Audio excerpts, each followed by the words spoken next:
Thank you, Mariana. I hope I've got this working all right. No, it's not. Oh, is it? No. I think I've got it on. Hello, everyone. It's an absolute pleasure to be here. I'm still trying to get this to work here, Paul. Thank you. I've got a lot to show you, so I hope you're all geared up and you've had the caffeine hit or whatever it is you need. Oh, it's working, okay. Thank you, good. That's perfect. Thank you, Paul. So, for those of you, has anyone not seen any of my presentations at all? Right, for the ones that have not been exposed to my material, I'm going to start off gently, and I'm gradually going to lead you down the rabbit hole. So for any of you that don't want to go down the rabbit hole, you're quite welcome to leave now, because I'm taking no responsibility for what may change in the way that you look at your world. So to begin with, I'm going to start off with this title, and you're going to see why I use this title. So we're looking at disclosure from the ground up. And the important thing with all of this is that, as you can see there, the late Dr. Mitchell, Dr. Edgar Mitchell, who was, for everyone you know, he was the 6th man to walk on the moon. One of the things that he's saying is that a lot of his friends have seen the UFOs, and Gordon Cooper himself says the aliens are here. Very, very important in terms of a disclosure, even though as yet it doesn't seem the press are that interested.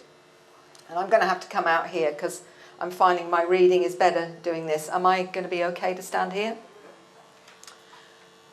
I'm in touch with NASA personnel who assure me there are plenty of evidence to indicate there are unidentified flying objects under apparent intelligent control.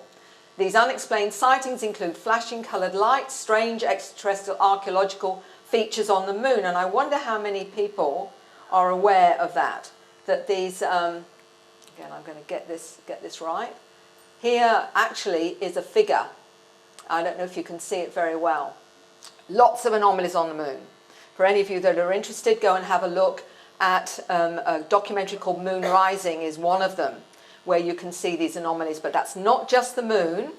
This is in fact on Mars as well. So there's a lot coming out at the moment, which is really fascinating. Okay. Here you go. These were all taken by one gentleman here. All the different craft that he's seen. So we do have a variety of craft. And that's really interesting in terms of what's going on with people and their sightings. And there's another important thing here that, you know, is part of this disclosure, as you're seeing here. Now, this is Ben Rich, the former director of Lockheed Skunk Works. We now have the capability to travel to the stars, but it will not be by chemical propulsion. And so he was asked, because that's the one thing that some astrophysicists will say, oh, you know, it's too far away. There's no way these beings can possibly come to this planet. And he's saying, how is it that the UFOs have functioned? It's how ESP works. All points in time and space are connected. That's how it works. So we're talking about psi. We're talking about the fact that there is so much more in physics that we don't understand. I'm going to show you a little bit of a video of a gentleman who has taken lots of different types of anomalies. This one is him taking one of a craft, just for those of you that might still like to see what the nuts and bolts like to show us. Let's go.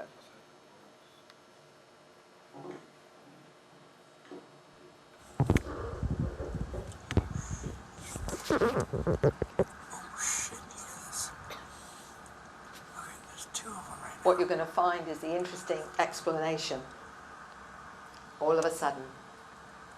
So this is what's seen every 6 minutes around the globe. Somebody's taking pictures of UFOs. That's the latest stats. And those are the only ones we know about. But what's fascinating, again, is no matter how many times you take them, there are things that happen when you're watching them that you're not always aware of.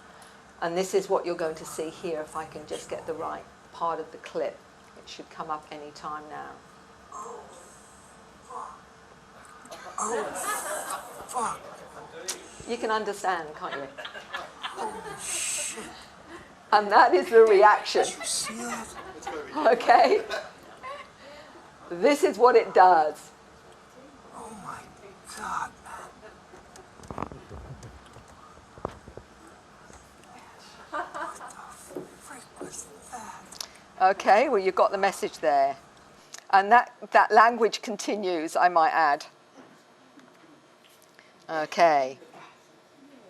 And this is another one that I think you'll find interesting, is the number of people coming out the space closet, as I call it. And in this one is that we're getting now people, very credible people, coming out and saying they've been up on craft or they've had some form of interaction. And this has really been exponential in the last few years. I call it a kind of activation that's going on. And this is Japan's Prime Minister-elect Yukio Hatoyama made headlines when his party defeated the once dominant Liberal Democratic Party. But some Japanese say the wife of the new PM is just as extraordinary, or even out of this world. Japan's next Prime Minister Yukio Hatoyama may be nicknamed the alien, but his wife Miyuki claims her own ET experience.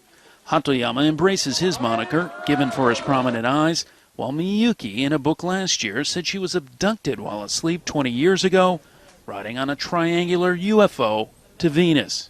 Describing the nearby planet as beautiful and green, the 66-year-old former actress gave the extraterrestrial lowdown in the book, Very Strange Things I've Encountered.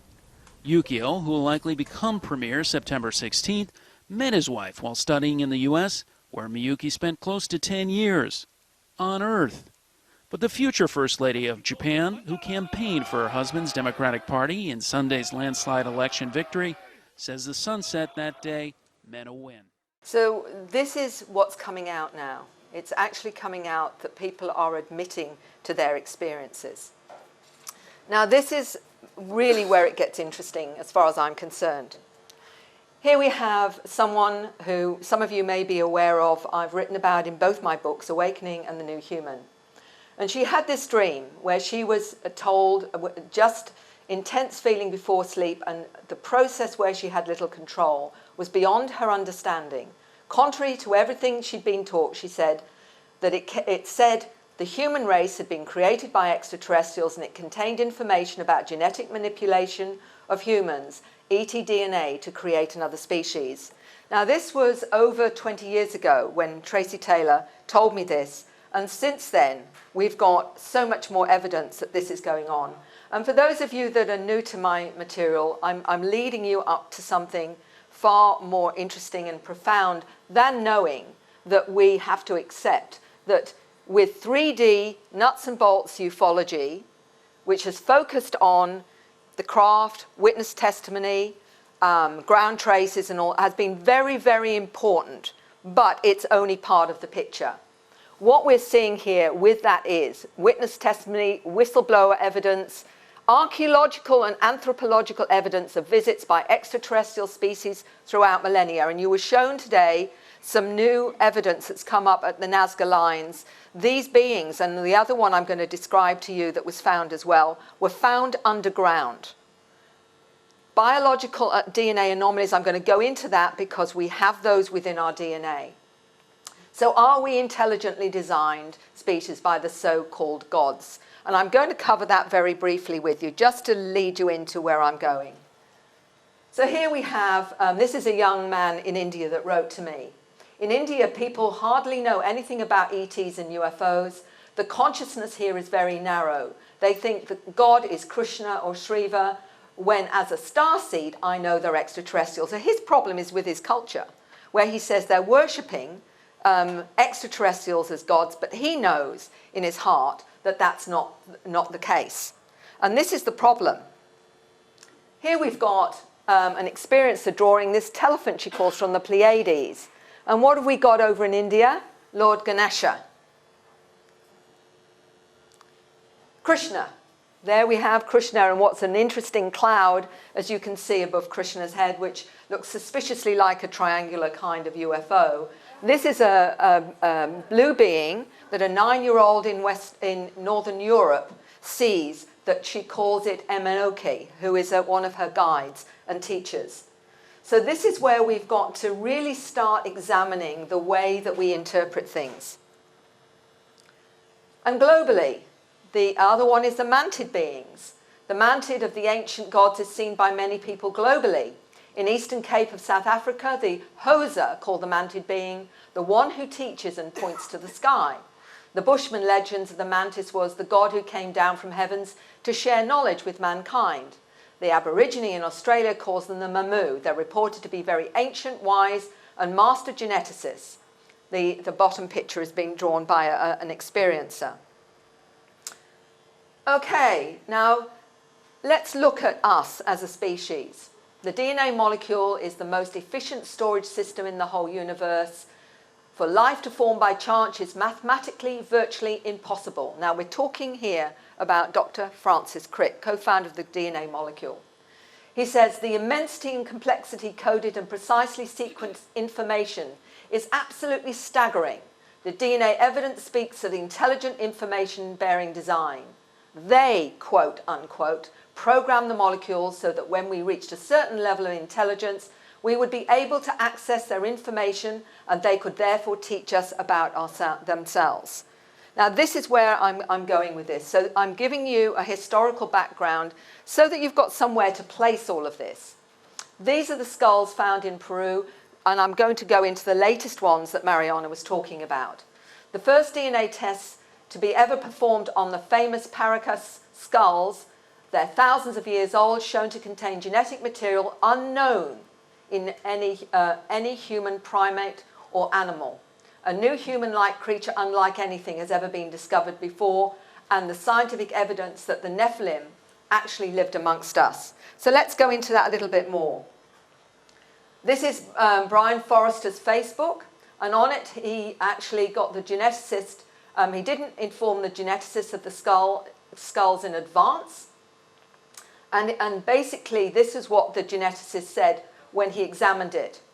Whatever the sample 3A came from, it had mitochondrial DNA with mutations unknown in any human primate or animal. A lot of sequencing needs to still be done to recover the complete mitochondrial DNA. I was able to sequence from the sample 3A, which indicated that if these mutations hold, we are dealing with a new human-like creature. And this is going on now to some more of what Mariana was talking about. The little ones that you saw in that other piece were found at the same time as this 5-foot one.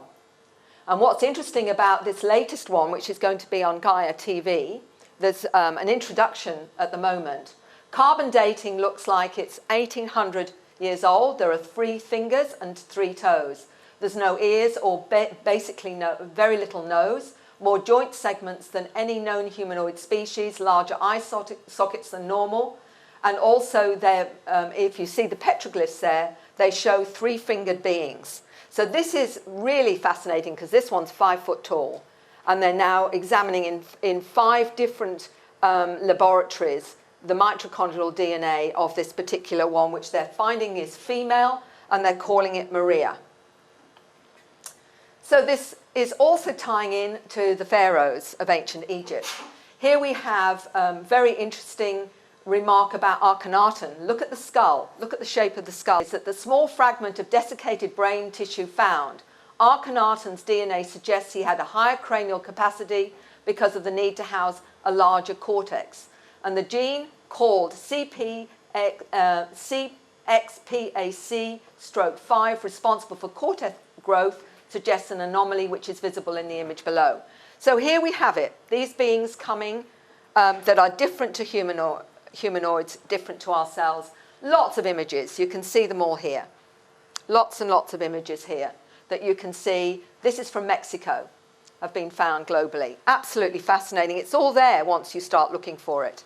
But now I'm going to go into a little bit more of this, because one of the things I want to say to you is that the nuts and bolts ufologists for the last 70 or 80 years have, I think without doubt, given us concrete evidence that we're being visited all through history.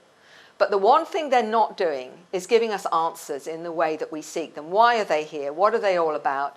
And as an experiencer says to me, you know, why me? So the only way I think that we can start understanding is to listen more to the experiencer.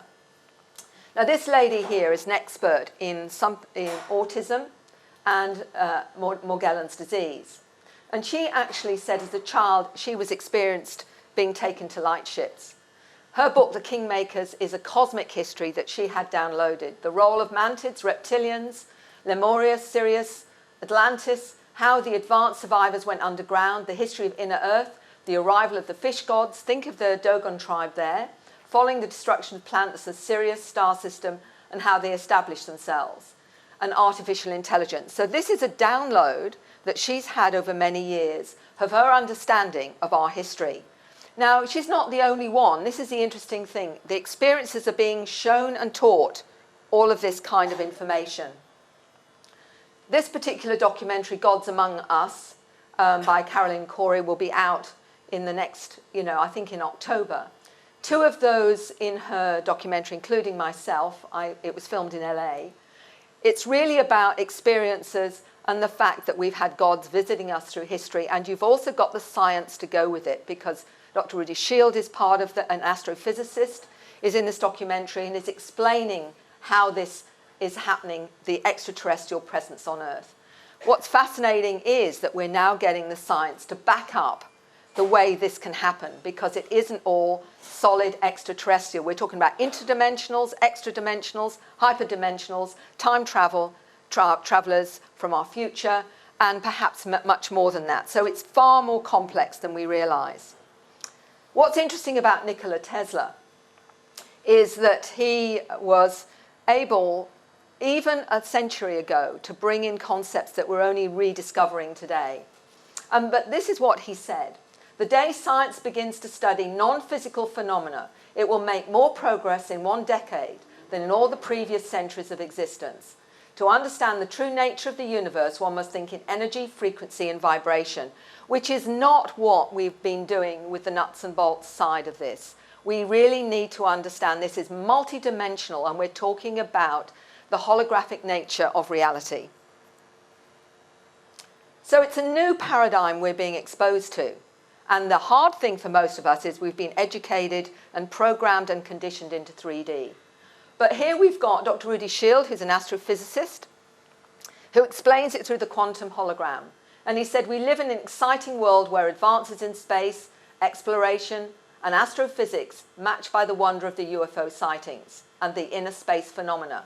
He's saying with all of that, he said, we now understand the speed of thought far exceeds the speed of light, and we live in a quantum universe in which the quantum effect resides in the dark energy field supports information transfer from mind to mind through the exchange of quantum holograms, preceding the speed of thought, which allows for what society calls miracles, which is past lives, telepathy, remote viewing, precognition, crop circles, orbs, boards of light, ghosts, fairies, déjà vu, UFO sightings, encounters, levitation, near-death experience, all the things that have been, that the science have really struggled to accept as part of human consciousness. But we're getting there. It's now all changing, which is really exciting. One of the reasons the experiencers have had such a difficult problem is because a lot of their experiences are not 3D. And they have even doubted their own experiences if it comes in the form of a trance state or dreams or just this knowing, feeling, sensing, which some of you here will know exactly what I mean. So their problem was UFO organizations weren't equipped to look at that side of experiences. They didn't know what to do about it. They had not the experience to deal with it. The trauma, they didn't know what to do about the trauma, so how could they help? The experiencer themselves was unsure whether this was real, questioning their sanity. Am I really having this experience? The conflict of their beliefs, if they were very religious, well, how does this fit in if I'm a Christian, or I'm a Buddhist, or I'm whatever the religion is, are they going to explain this, or are they going to see it as demons, which some of them do? The experience was fearful of being fantasy prone or gullible. Conventional psychology doesn't even accept that we're multidimensional. We all know that. You go there with any psi experiences or any clairvoyant experiences or that, they will tell you there's something wrong with you and give you medication. So the truth embargo, of course, is the worst, because we are not told the truth. Now, all of you are here because you know that. What is happening is that we don't know what the covert agencies know about the ETs, our visitations and everything else. Nobody is telling us, and even the whistleblowers are a bit suspect, because how much of that are they being allowed to say? How much have they been programmed to say? So we have to be very careful. So where do we get the information? So what are the things that the science has hated to deal with? These are all the things that people with experiences will experience or have experienced.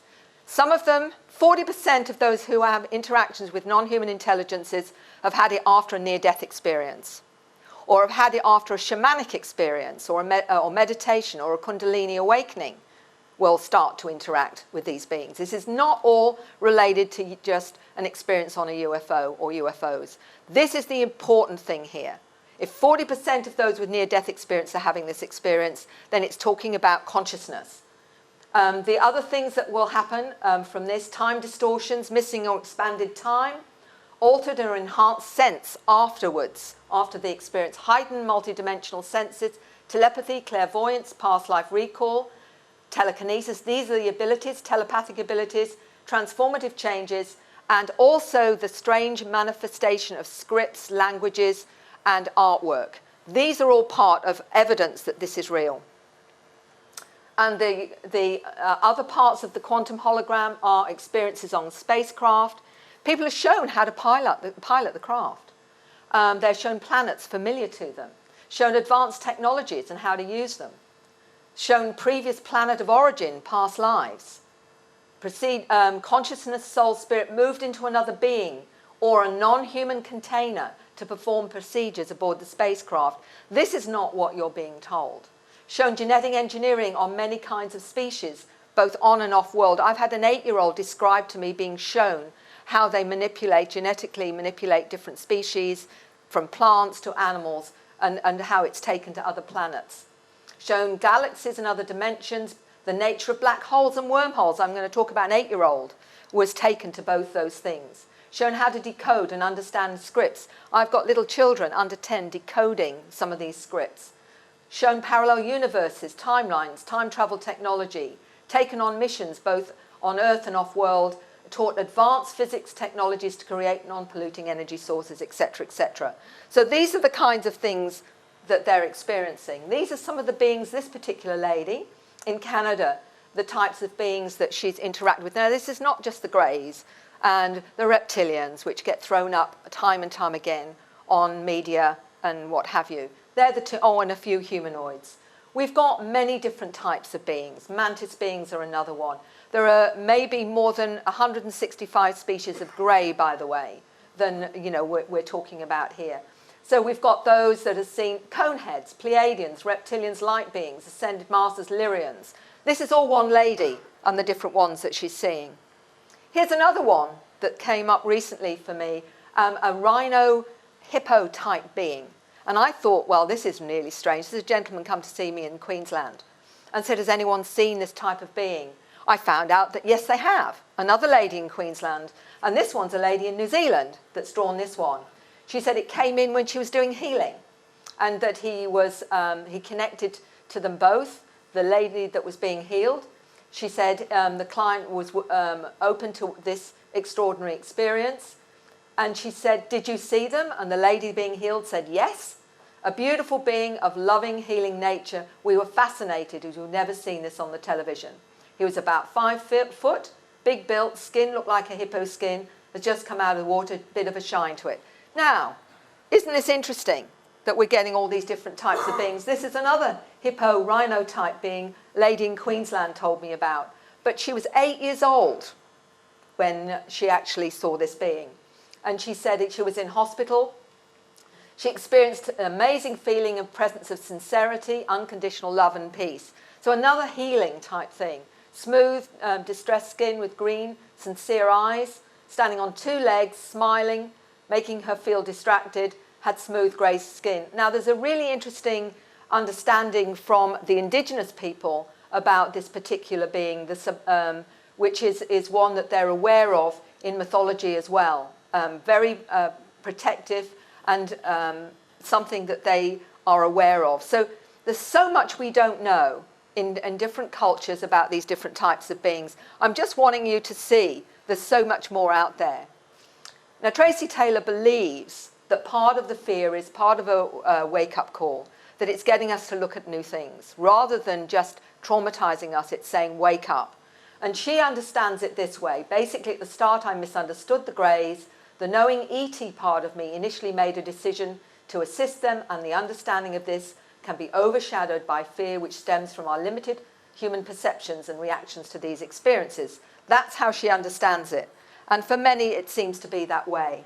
But there is a shamanic side to this. For many of those that have either woken up through a shamanic practice, for some people it may even be, you know, the shamanic practice of ayahuasca, for example, where they start to see all the beings. This is not an hallucination. Everyone who has these experiences will see the other dimensions. And what we're really seeing is that this is transcending human fears. The shaman has to transcend human fears before it can operate in a multidimensional reality. And what happens from that? Healing abilities, communication with non-human intelligences, telepathic abilities, changes in perception, and speaking in unusual languages we call light languages. I'm going to explain to you a very interesting one from a lady that's got her story in The New Human. She is a medical doctor in Melbourne, but some of you may have heard her talk here a few months ago. When someone says to me, I hear you've gone spiritual, she says, actually, it's a reality. It's a quantum reality. It's science. We're talking science. Now, this is an MD that had an activation in India and came back forever changed and now works with altering the DNA. I feel intuitively we're changing from carbon-based, crystalline, because DNA is changed by frequency. I believe the new children are already activated, and these are the new children I'm going to be talking about in a minute. She says, I'm not sure of the origins, just know it holds a frequency to upgrade the person. And this is the languages that are coming out. There's so many people now telling me, Mary, I'm speaking these strange languages, and they feel wonderful, but I can't tell you what I'm saying. I was speaking to a lady in Queensland who wanted to talk to me about her son. And she said when he was even little, he was speaking in this strange language with signs. And she said, I found myself answering him, but I don't know how I knew how to do it. But he could actually translate it. So there is a 9-year-old now that is doing this kind of thing, but is also doing other things I'll explain to you in a minute. So she said, I suspect my galactic team, together with the past life aspects of Earth and elsewhere, incarnations of myself, bringing this language forward and through me for the purpose of healing. Healing by sound and frequency, the new way to heal. There is Dr. Marie Batchelor. She said, and I'm going to show a very short clip of hers. My healing embodies high frequencies to remove blocks of DNA level, releasing and activating dormant DNA from old programs and conditioning. In free service, and I'm going to talk about free, the organisation that I belong to, which is primarily academics, scientists, neuroscientists, and what have you, who've already created a model which fits in with all these experiences. 50% of the 4,000 surveyed in the free surveys that have now gone into 5 languages, 4,000 people, 50% felt they had healing energy after their experiences, 68 more sensitive to other realities. Now let's hear what Marie has to say in a second. And she says she uses this language to help activate the DNA. So why are they coming out with all these languages? The interesting thing is, I believe, is they're new frequencies that are assisting us to be activated and to wake up. I'll show you a little bit more of that in a minute. So the information, the donors of the back. Now this is a lady called Dr. Olsen, Lena Olsen. She's a molecular biologist in Sweden. She's become a really good friend of mine. She explains how this is working with us as a new species. She's also one of the new ones. And she explains it this way. The information of the donors and their background is there. A hidden key, like PC programmers hide their work. This key can be activated, and these programmers know the person is ready to be contacted. So it's almost when you reach a certain level, then you get activated. The activated ones spread a signal to wake the others up. I feel they're speeding this up. So this is how she understands it. The free survey, 25 to 58% have messages about upgrading of DNA. So what is this showing us? Let's look at this. not just UFOs, out-of-body experiences. I've got a chapter on a gentleman that spends most of his time out of body, and he sees reality that he's actually seeing the future before he experiences it himself. He recalls his past lives and also had a conscious birth. Since his birth, he's been in contact with certain non-human intelligences, believes they sent him to Earth with a mission. They appear to him like plasma with different geometrical shapes and appear to be full of light. They appear like moving, shimmering, bright colours of geometry similar to plasma, spiderweb substance, also like bubbles or amorphous shapes without contour, vibrating in sacred geometric shapes. The being Michael communicates with the most is magenta purple with shades of red and yellow in its centre. He communicates with the being of white with shades of silver and grey. And he is another one now that is able to remember what he's doing out of body, as a lot of these children are. So the star kids, new human, Homo noeticus. The new children are born without programs and will bring about a global awakening. What is the evidence? What is the evidence? She's saying there's a race of beings on the planet increasing in number, though visually, physically indistinguishable to humans. They are the bringers of light. They're here to guide the awakening of terrestrial consciousness. She said this 20 years ago. Dr. Roger Leir, some of you may know, took out implants. He was a pioneer of taking out implants that people had after experiences or after abductions, as he called it then. One of the other things people don't know about Dr. Leir was he was aware that there was something happening with us as a species. And he was aware of that because he looked at the developmental changes in 40 years in America, and he was noticing that a lot of the normal ages for certain advancement, such as talking, walking and reading, was accelerated 60 to 80%. And he said, I've come to the conclusion that not only are star children amongst us, but the entire human race is being advanced forward at a rate that is unlikely to be due to slow evolutionary forces. But he's not the only one that actually says that now. So let's look at what this is. Are we actually making an evolutionary shift? What's the evidence?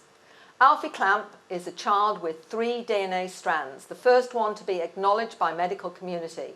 Alfie's 7th chromosome has an extra strand of material which has never been documented anywhere in the world. Doctors are baffled because it's so rare, doesn't have a name. The article says it's acknowledged as the first case of a child with 3 DNA strands. Convention of geneticists, we're making an evolutionary change. We will be developing 12 DNA helixes. Each extra strand of DNA will grant us superhuman abilities that we are now calling paranormal. So this is coming from a whole new level of science. Here's another one for you. Medical researchers at the University of California in Los Angeles found some young children exhibit unique patterning. And this is when children with 24 active codons have shown remarkable resistance to disease, with heightened immune systems tested to appear to be immune to everything. We only have 20. These children have 24. Science believed or thought these unused codons were from our genetic past, but now theory is changing. Perhaps they are actually from our future.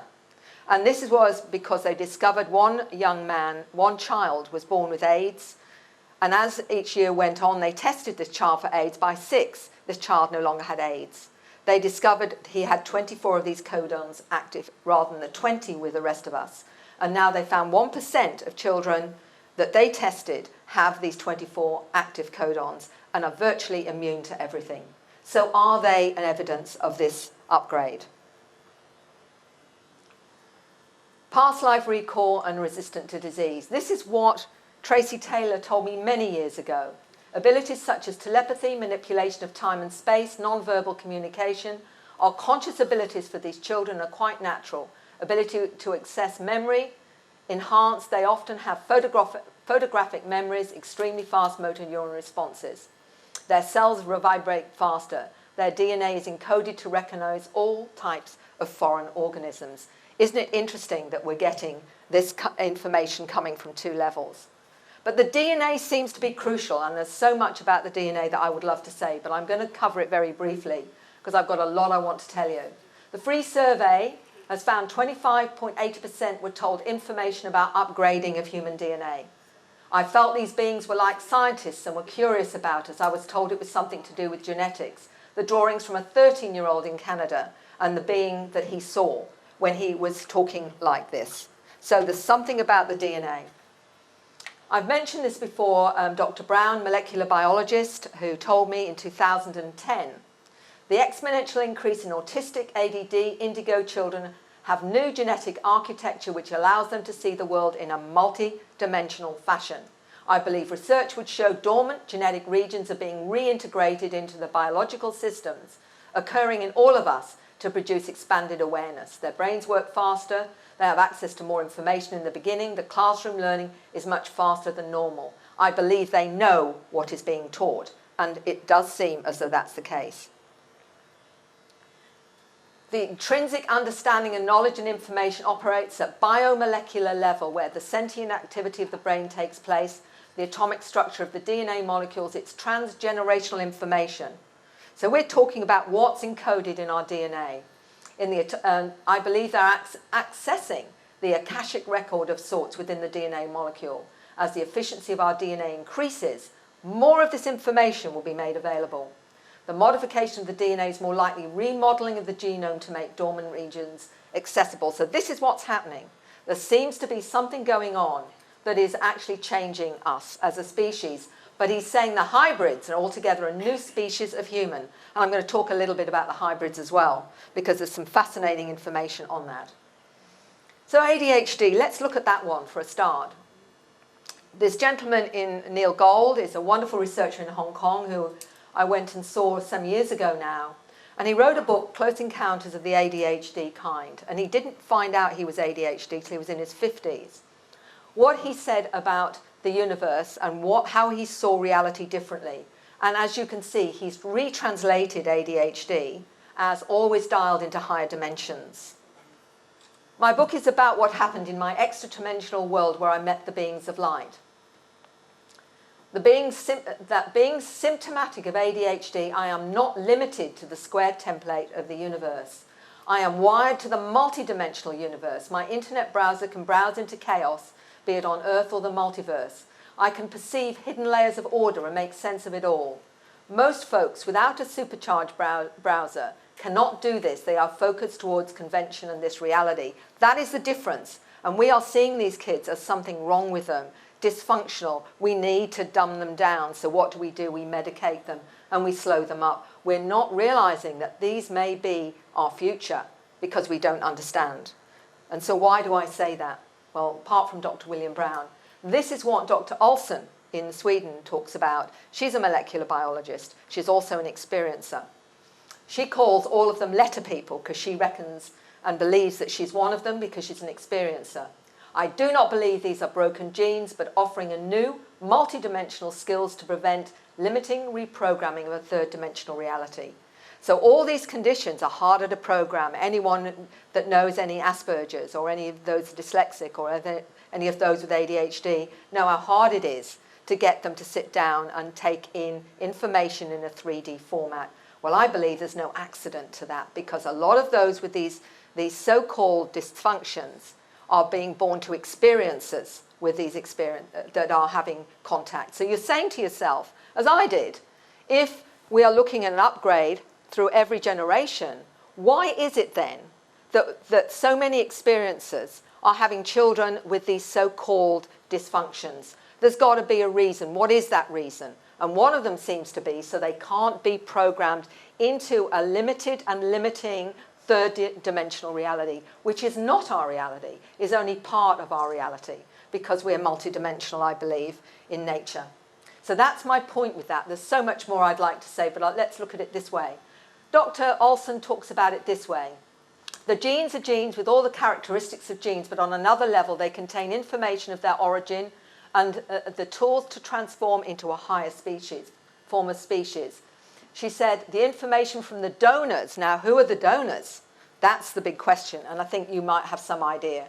A hidden key, like a PC programmer, hides their work. This key can be activated, and thus they know which ones are ripe and ready to be contacted. The ones that are activated are started in order to spread the signal to wake others. They, who are they, are speeding this up, the combination of high and strong soul energy in DNA. It's not the genes in the DNA also, but the 3D formation of the DNA.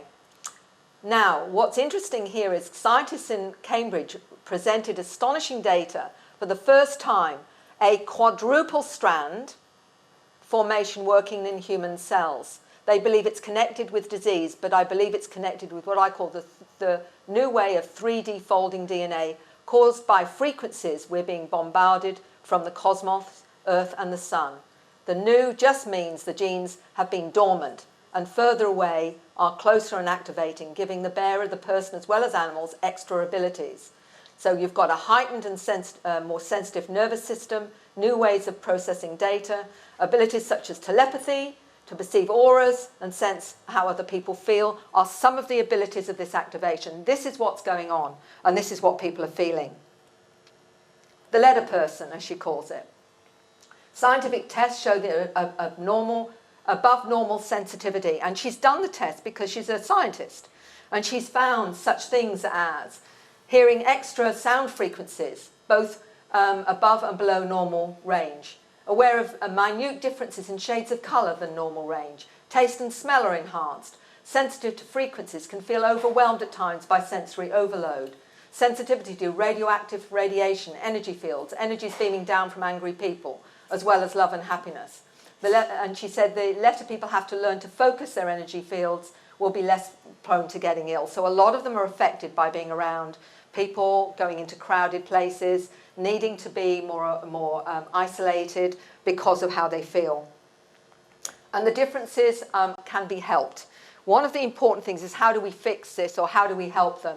And she said that what you can do to help the levels of acetylcholine and dopamine in the brain of these letter people is in terms of vitamin B family, is one of the things that you can use, and MSN as well. And this is all in detail will make changes and balance some of these children out. I've got a lot more information on how to help them in the New Human, but I'm only giving you a very brief taster because I've got so much to tell you.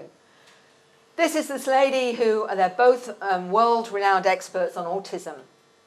And it's only recently she's come out the space closet and said the reason she's become an expert in autism is because of the downloads from the mantids that told her how to deal with autistic children. She's a psychologist and an expert. She's got a Bachelor of Science degree, doctorate in psychology, 2 master's degrees in psychology, and a lifelong experience of extraterrestrial intelligences. She said one type of autism is Asperger's. They have a high IQ, artistic, musical, and mathematical genius. Our work with autism is not accidental, she said. We believe autism is a marker for something extraordinary happening in the human species, a consciousness shift, the emergence of children with extraordinary gifts. We believe there's a pigment intolerance in some of them, and all of this is, if that's removed in their diet, many of their behaviours abate, and a hidden person emerges. The miracle is the genius is the rule rather than the exception. This is the true we have a population of millions of geniuses hiding behind the veil of autism letter. And this is what she was saying just a year ago. And so what's the evidence? And this is where it really gets fascinating. One of the things that when you start to listen to how an autistic person describes their experience, it gives you a clue of all of this.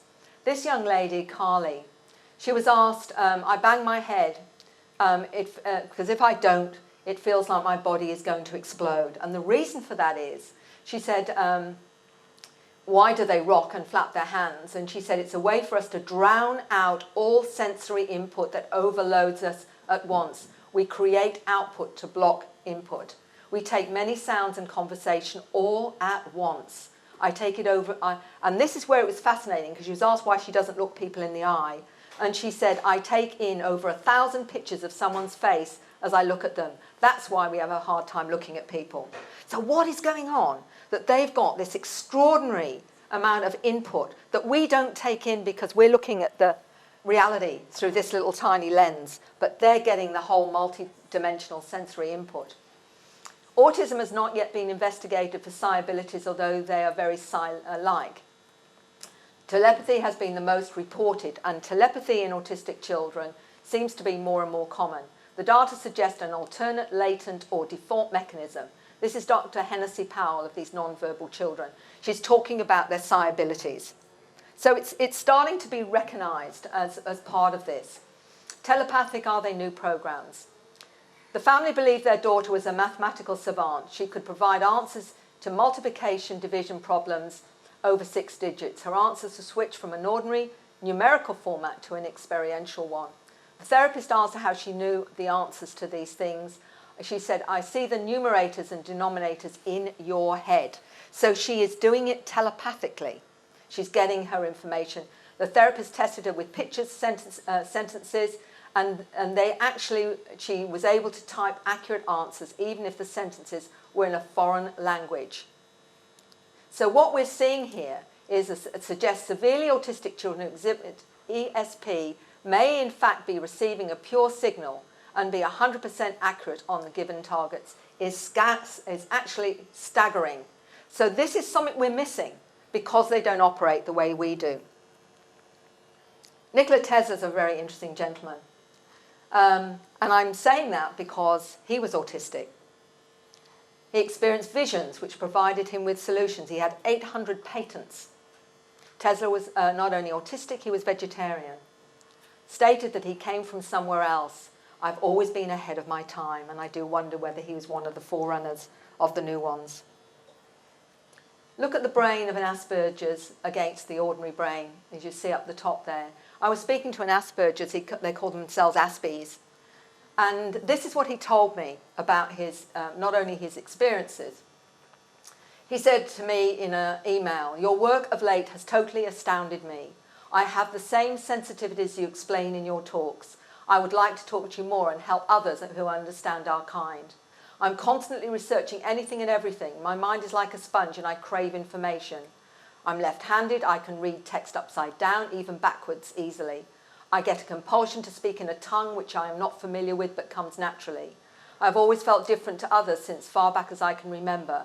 My eyes change colour at 5 years old, and that's an interesting one, how some people are finding their eye colour changing. Heal faster than most people. Precognitive, had 3 near-death experiences.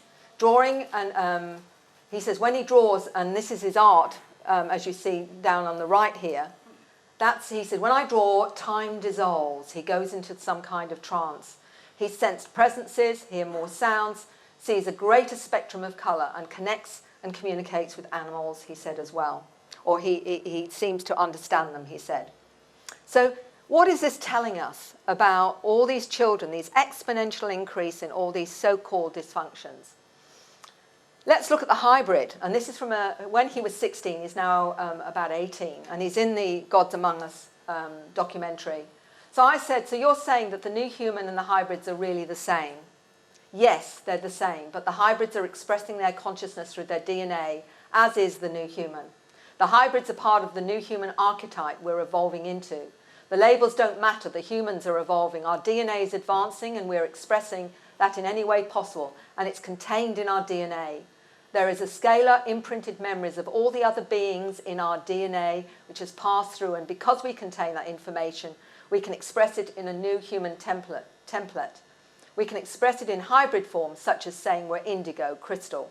That's the energy we're expressing or perceiving through their reality lens and what we are emitting. They're all interconnected, but you perceive it as different if you wish to. So this is part of what so many are believing now or feel they're hybrids, saying I'm a hybrid, or I'm part Arcturian, or I'm part Pleiadian, or I'm part reptilian, or I'm part grey, or whatever it is, or part one of these other species. That's how he explains it. There's a great book out on the hybrids being a designed species. And this is something that was really interesting with a young lady. Her name is Charmaine. She's a Reiki healer, a nutritionist in the UK, and I met her and did some work with her. So I'm saying here, if Homo sapiens are intelligently designed with a combination of indigenous human and ET DNA, as believed by Dr. Francis Crick, technically we're all hybrids. It suggests, however, as we link more closely to our ET DNA, we can become more aware of this. Meet the Hybrids is co-authored by Miguel Mendoca and Barbara Lamb. 100 hours of in-depth interviews and hypnosis with individuals who identify with the term hybrid. Charmaine believes she's part human, part reptilian. And it's interesting talking to her. She's a beautiful looking woman. And she said to me, Mary, I much prefer my reptilian self to my human self. I'm really not too cool with my human self. And she said, from her understanding of the hybrids, and there's a lot of fear-mongering going on about the hybrids, which I won't go into now, but it's understandable because as soon as we start talking about being different, then people start to feel threatened by that.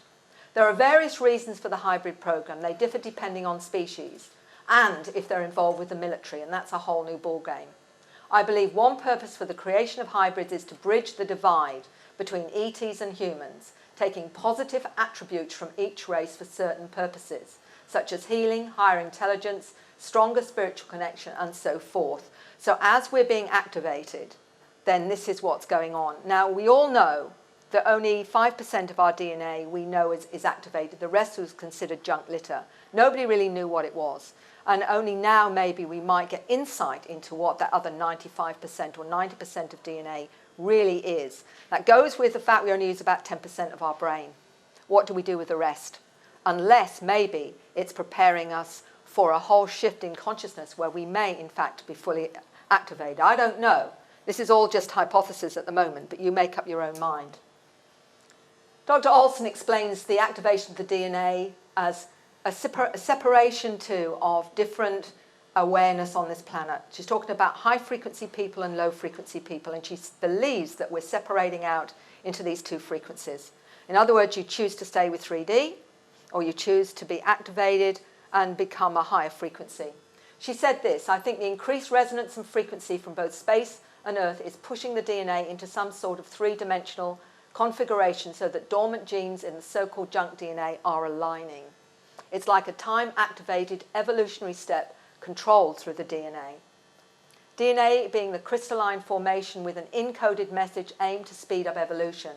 However, the biocontainer is one of three parts influenced by the two, mind and soul. The soul is an energy container which moves from body to body, between lives, dimensions and worlds with frequencies that have a huge impact on DNA.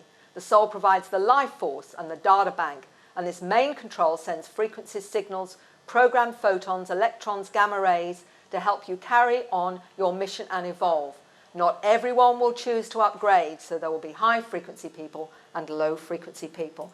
And if we look at the world, it does seem as though we're polarizing into this whole thing of the 3D and the multidimensional, and it seems to be happening right in front of us if we look. I think she makes a lot of sense. 12 new groups of human. This is an interesting one. Dr. Olson, it's my information which was downloaded is correct. There will be 12 different main groups of new DNA people. It corresponds to the 12 different main groups of ET alien DNA donors, so 9 more to go. I do wonder what their different features will be and if they will be allowed to go public. There, our DNA is activated mainly by remote control and frequencies. It's like putting a virus software in the computer program. When they are using their DNA, as long as they are alive, they will give off energy patterns that spread to their surroundings, almost like the flu or GMO genes, which can contaminate via the frequency patterns. So anyone who's activated is activating others around them. This is how it seems to be working. Past life connections to extraterrestrials. My contact with non-human cosmic race of beings occurred before I was born. These beings were my family before I came to the Earth domain, and close relationship with them was continued after my birth. The children being born now, particularly that I write about, are telling me they remember where they came from.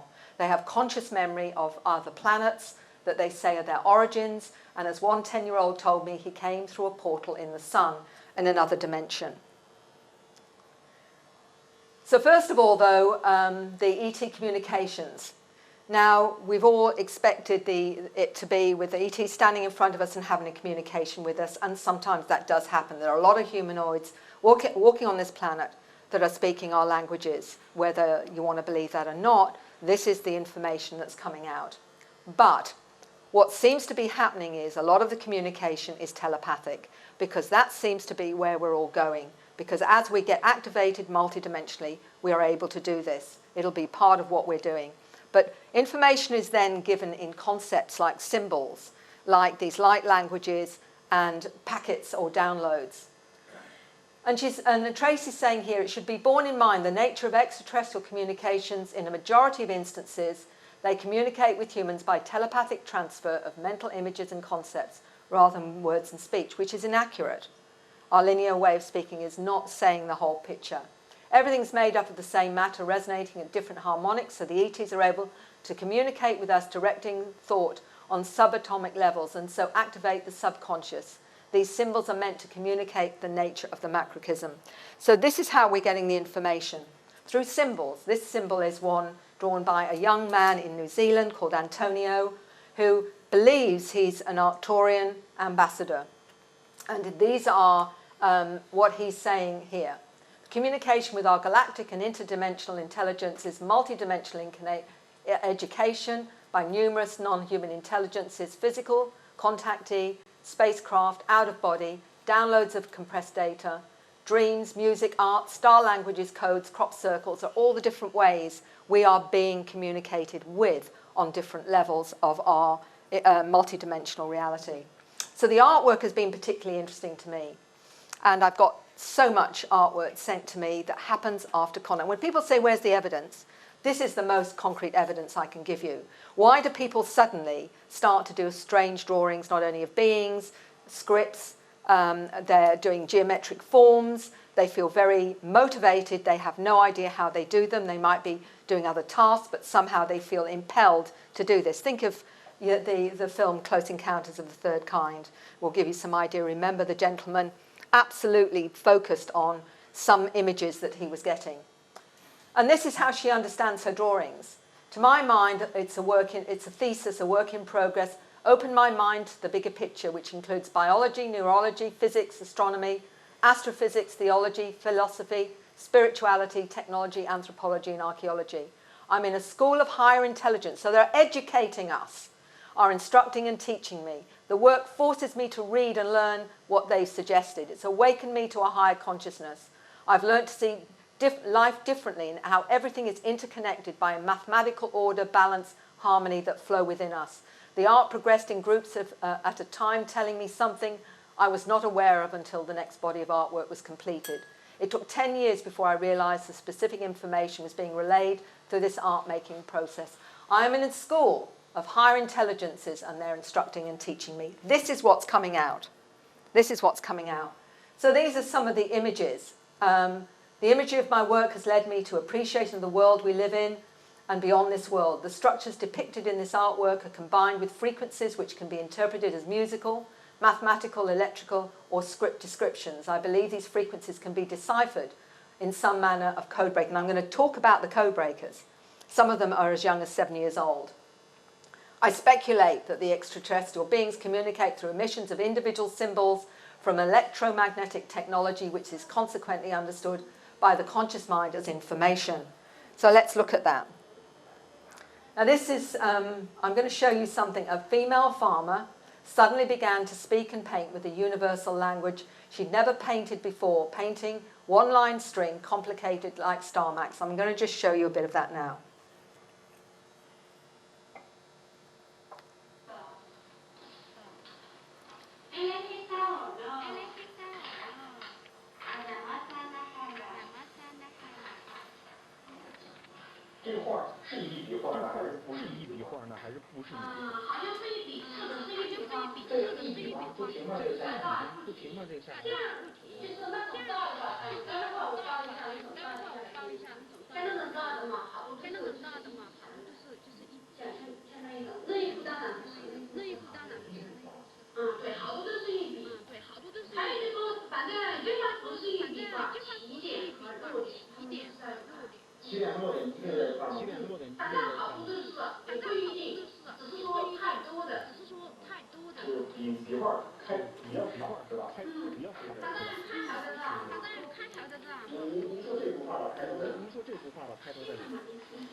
So this comes out of the blue.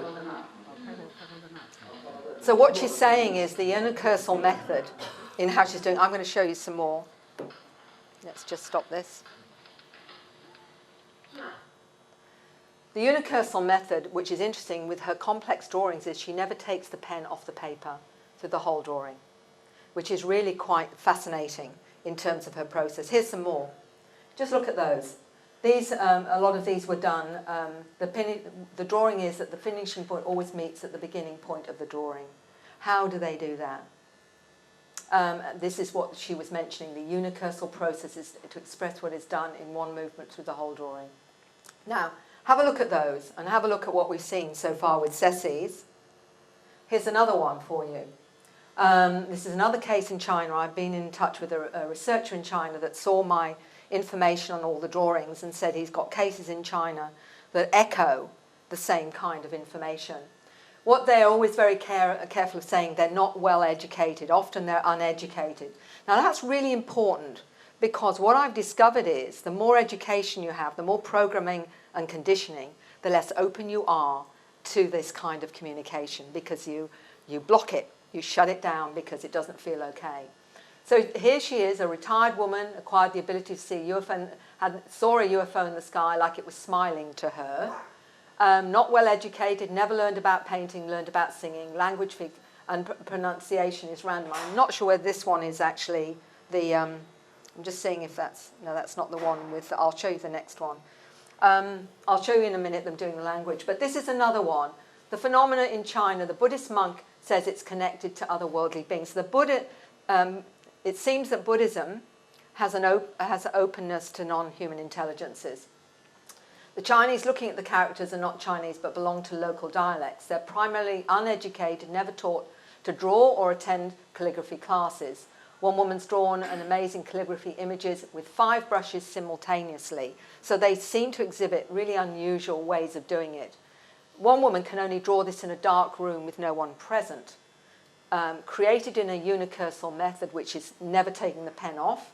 The monk dealing with such phenomena comments, this has nothing to do with individuals' religious beliefs or connected to Buddhism, but connected to otherworldly ET beings from other planets and star systems. And what is saying by Ceci here is, I realised that specific information was being relayed to me through this art-making process. So this is very much evidence of its reality. Here's another one, which is really fascinating. This is case 3, another of the drawings.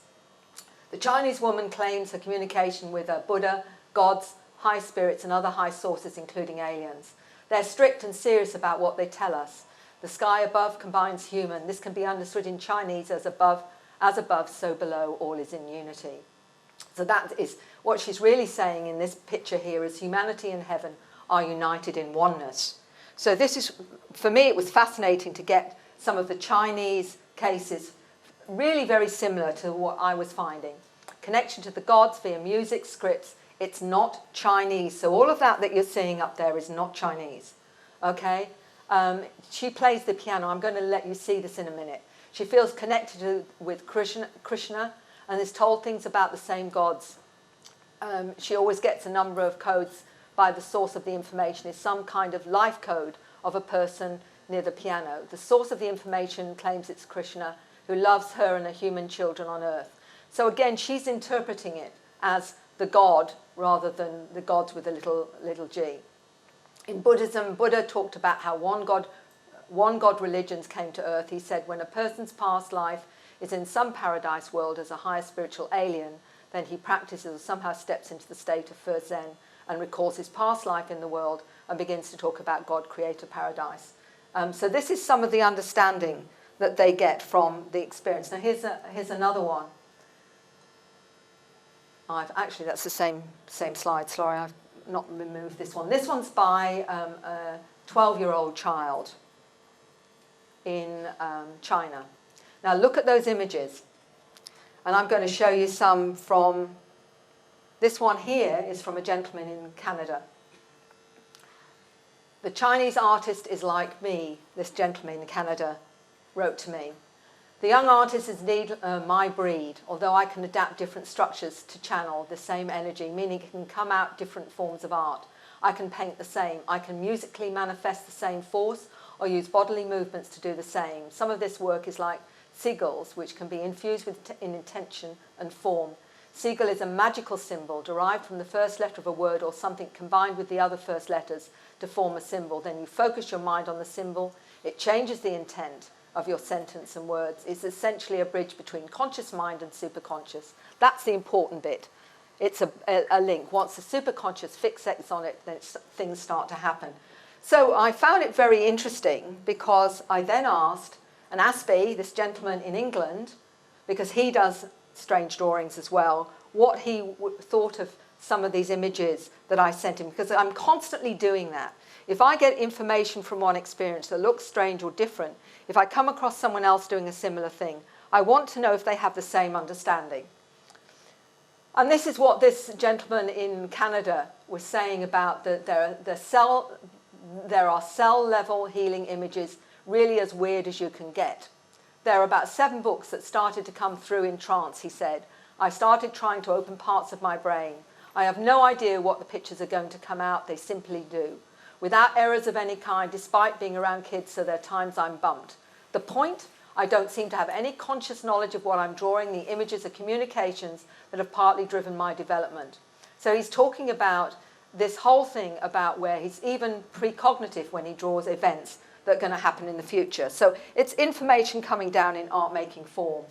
I sent some of his images to this Aspie in the UK. But first of all, read what he's saying about these other images here. This is one that started it all. Was going through a transformation, was sitting at the kitchen table, then bang, altered state, and this flying out of onto some loose leaf, the tree of life. Now the Aspie, this Asperger's gentleman in England, I showed him that image and he said, I get the tree of life impression here, but I feel it's deeper than just a tree of life. To me, it's when I allow myself to fall into this, I see more than a tree of life. It seems to be a tree of all, or maybe a conduit for how reality forms. I say this because I don't just see life in that image, I see material coming into form and language. At first it would appear an energy wave from within the quantum substrate of the universe condensing into reality of some sort. So what they're getting is that this triggers perception. And there, when I look again, I see multiple DNA helixes, what appears to be expressed as consciousness via the eyes, part of the energy, waveforms. So here we've got art that actually triggers consciousness, and this is what it's saying here. Here's another one very similar to that. I feel there is an intelligence still present within this. Looks like some form of origin directly connects via wormholes, passages into other universes and dimensions.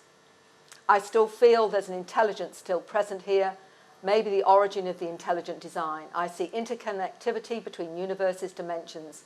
I also see a helical vortex-type spin rotation in this field. So this is what a lot of these images have more to them than we realise. The reason I'm showing you this is because I believe this is all evidence that we're being contacted. It is not just through words, it's not just through downloads. But let's look at Nikola Tesla here. To understand the true nature of the universe, one must think of energy, frequency, and vibration. The entire biological system, the brain and Earth itself, work on the same frequency. So we're talking about frequencies as part of the symbology. Now, look at what this is very fascinating here. I'm going to show, I think this is a video, this one. This lady, she dreamt of a person playing some kind of instrument above the cloud. When she woke up, she wanted to play the piano. She'd never played piano before. So let me just show you, I think this is the one with the video. Hopefully it is. Yes, here we go. Look at how she plays the piano.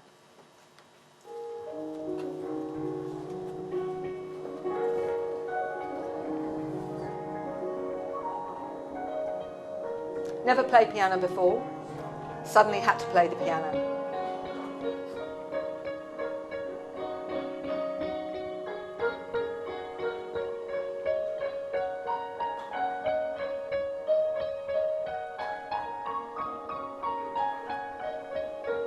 Why? The question is why? Why did she suddenly feel she needed a piano and playing it this way?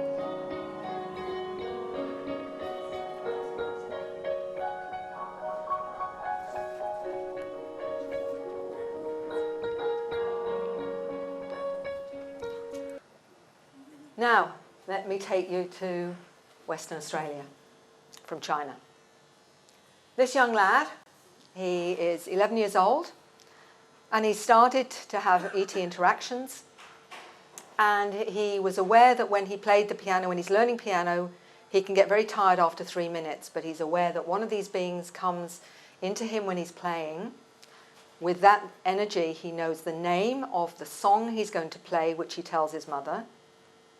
And he also gets her to videotape it.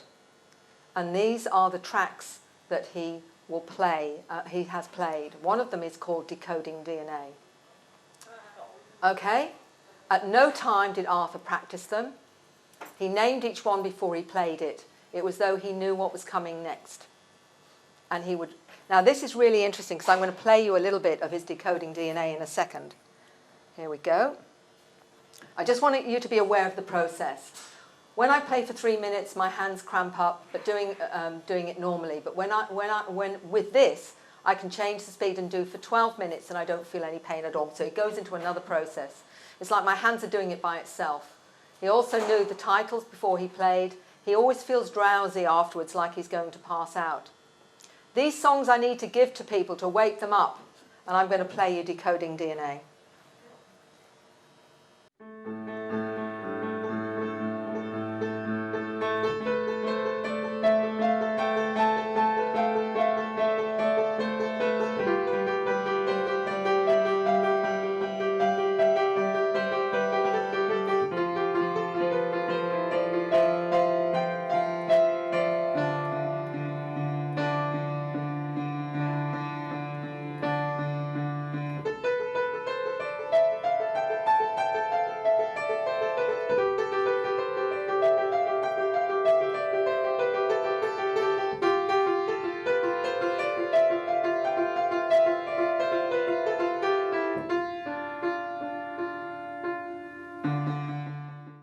I could show you more, but I've got so much else to show you. So I just want you to hear that.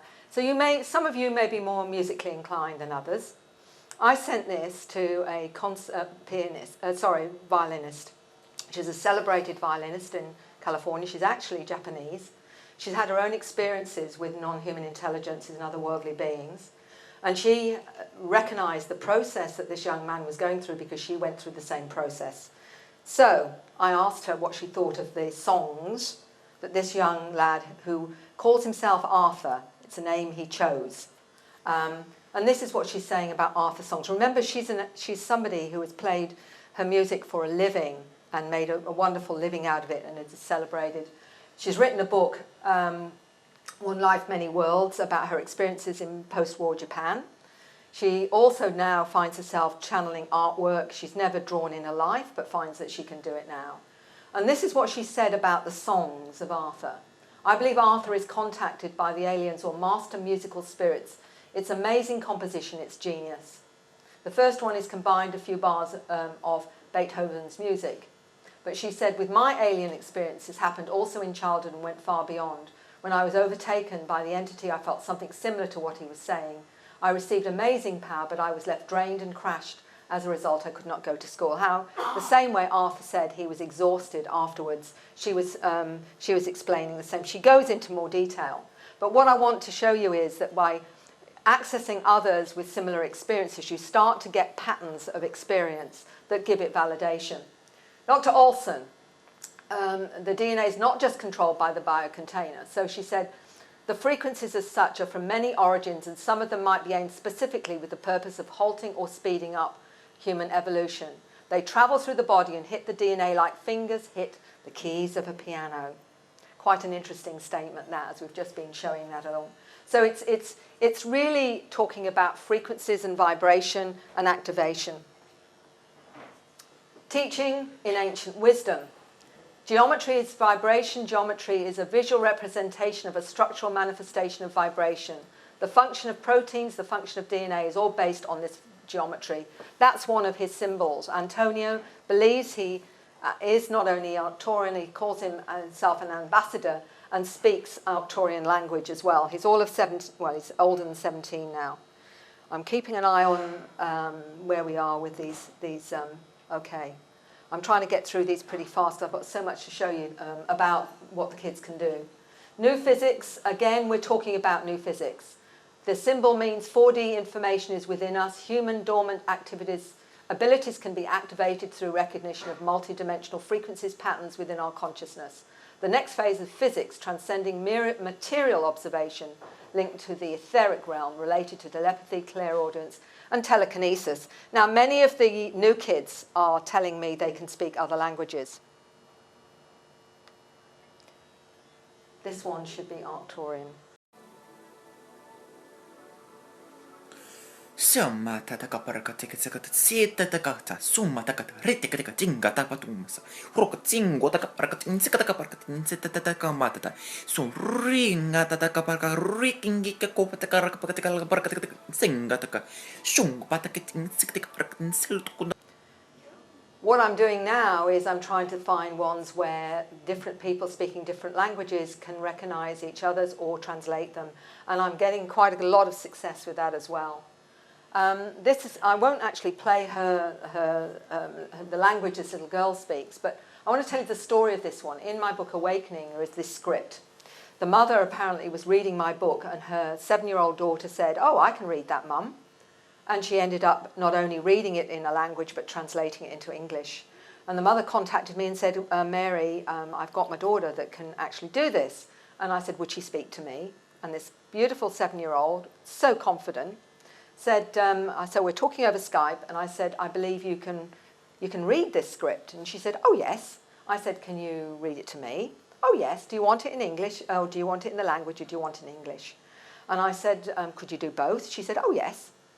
So, and this is exactly how it was. There was no thought behind it. There was no hesitation. There was nothing. This little girl read that to me in the language. She then translated it into English, and I then said, "Do you know the source of this language?" And she said, "Oh, yes, that's the Greys." Just like that. Later, I saw this young lady do a similar thing in a group where I was with adults, and I had a whole book of symbols and scripts that I've been collecting over 20 years.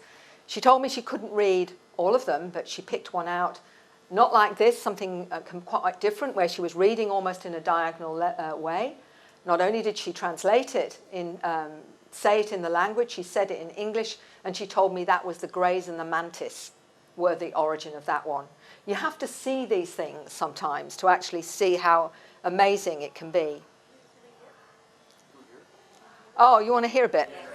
Okay, hold on. I've got so much, it's just I think that's when she's hearing it.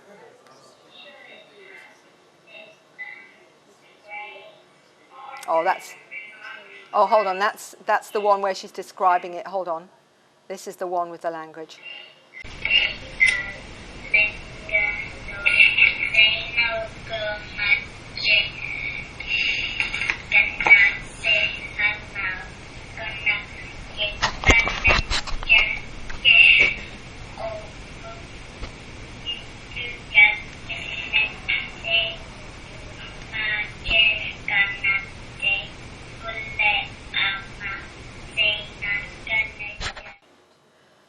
It was over Skype, so I apologise for the actual poor quality. I don't always know these things are going to happen. Do you remember what the message was? Yes, it was a message on ecology, how we've got to start looking after the planet. So a lot of them are their messages around that. So we've got the code breakers, and they come in all forms and shapes and sizes. And this one, Terry Mace, is a psychotherapist in the UK. I did a presentation on all the different artwork and whatever, and this gentleman was in tears in front of me, and I thought it was because he'd realised that he was an experiencer, and it can be quite profound when people realise they're having experiences. But it was more than that for this gentleman, because what he told me was this. He looked at the images and he said, "I understood on a multiple level what it meant, what the potential was for humanity. Group consciousness, interpreting codes, ciphers, signs, forms, geometric formula, blueprints, designs, models, encryptions, meta-languages, hieroglyphics, schematics. An internal Rosetta Stone was turned on, an intergalactic process I could understand on a conscious and super-conscious level, something I'd been trained to do." Now, who trained him? Who trained him? I was a code breaker, able to interpret encrypted codes, received, downloaded, I don't know where it comes from, activated by the artwork, I'm able to understand and do something with it. This is Tracy Taylor's art that he was looking at, but he was looking at other artwork too, to give you some idea of the process. But a 7-year-old, now, a 7-year-old? Mother wrote to me from the States.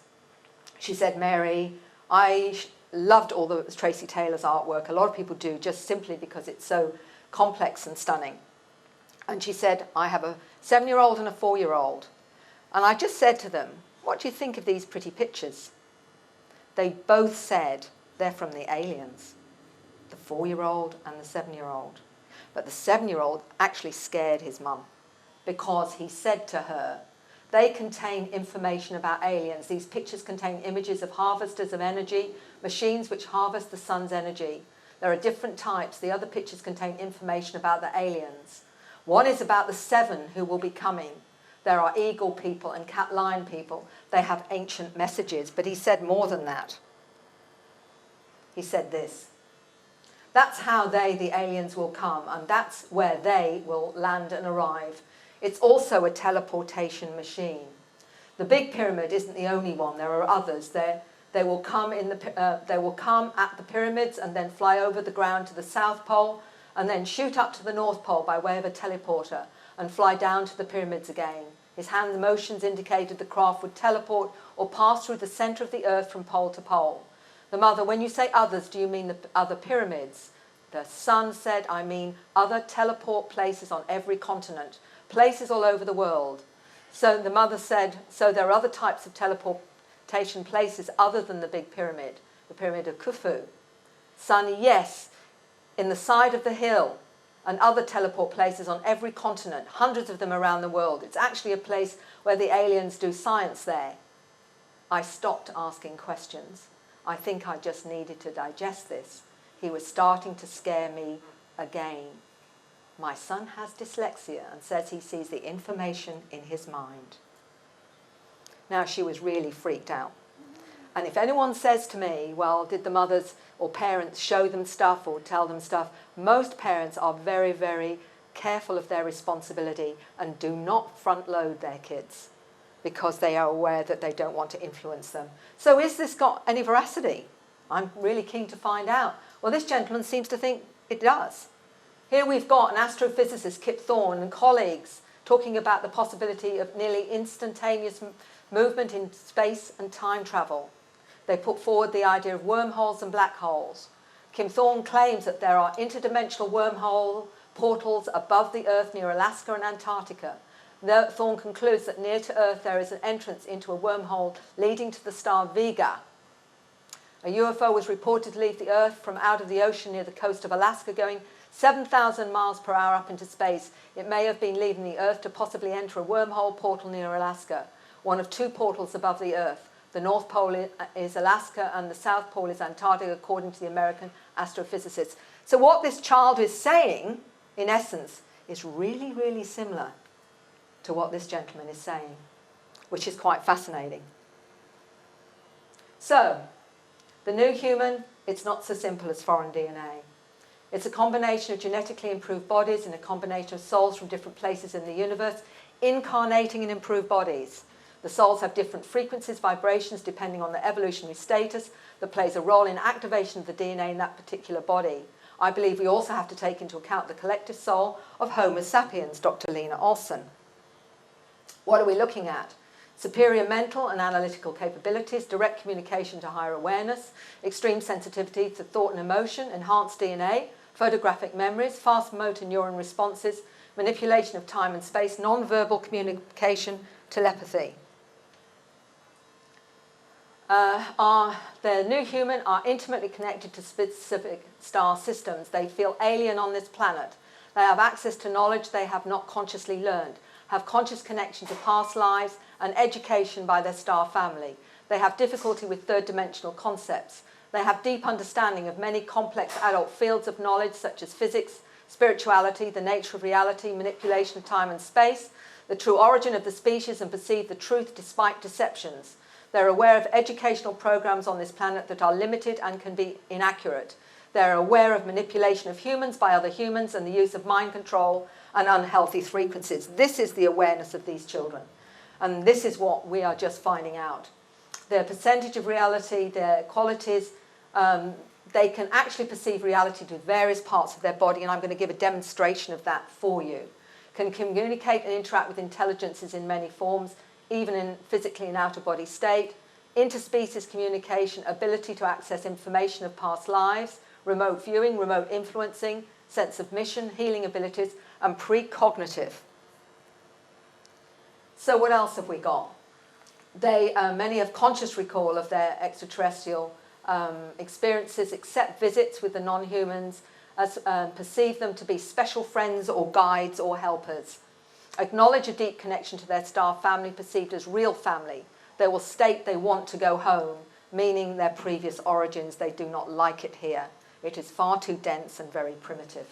They can struggle with the density of Earth, have difficulty understanding materialistic society, aggressive human mindset and 3D reality. I wonder how many of you relate to that. They feel human behaviour is limited. They feel different to the family, siblings, and may say they often feel like they've been adopted due to this difference, feel far more connected to the stars and Earth, and may identify themselves as hybrids. So, Zach, 16.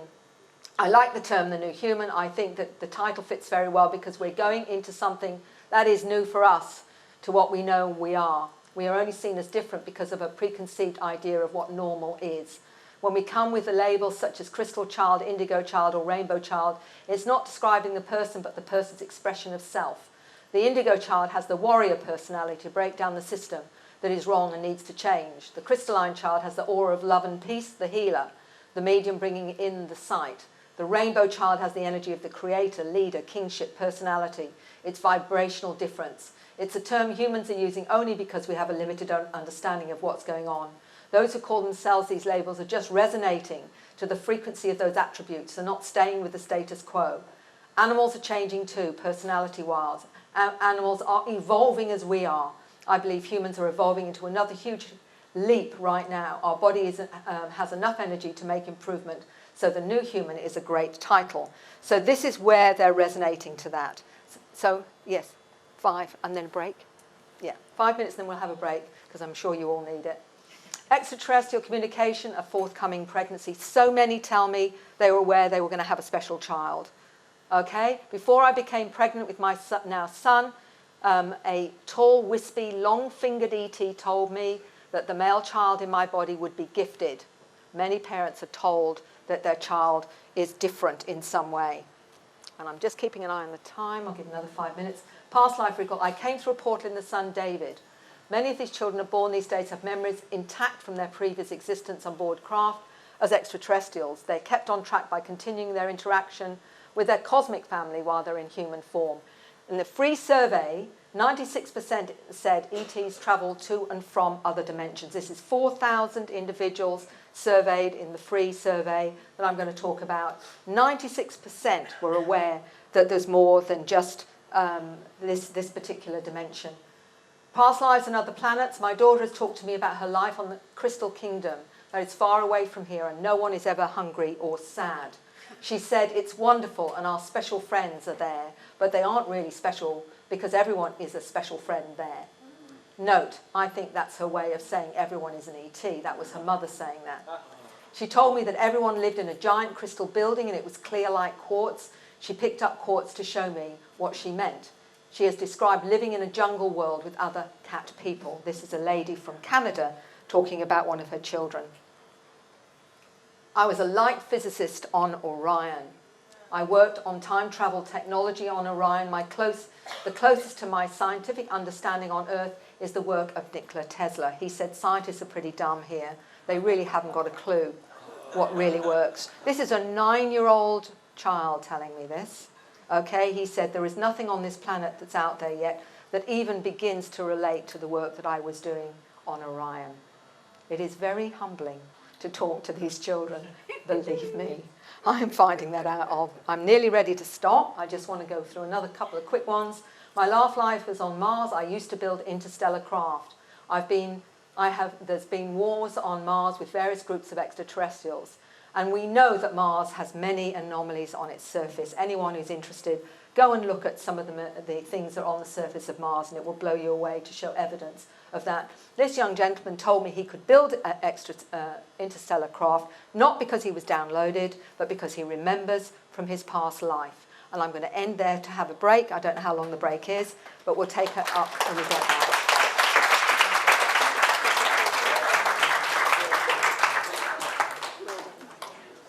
So you've all done pretty well. I haven't seen too many dozing. I do understand that you'll be getting it at a subliminal level.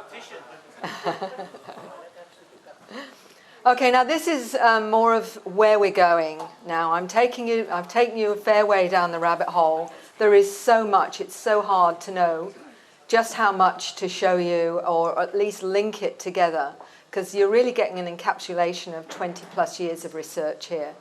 And the New Human really is about putting it all together as well, the whole idea of writing that. So there's a lot I haven't touched on that's in there. But looking at the children, the reason I focused on the children more than anything is because they haven't yet been conditioned and programmed out of their awareness. As one 9-year-old told me, that when you go to school, they program you out of your light, that the teachers then just press the keys. And I wonder how many of you understand that. We have to have a new way with these children. I'm going to talk about the new way and how some educators have told me what needs to happen for these children, because they recognize them in the class. They see them energetically, and not just educators, but parents themselves. So this is the kind of thing the parents write to me about. And we've got it here. I come from Andromeda. He's 12 years old with ADHD, surprise, surprise. Past life recall at 5 years old. I come from Andromeda. My mother had blue skin. The language was thought forms with telepathy.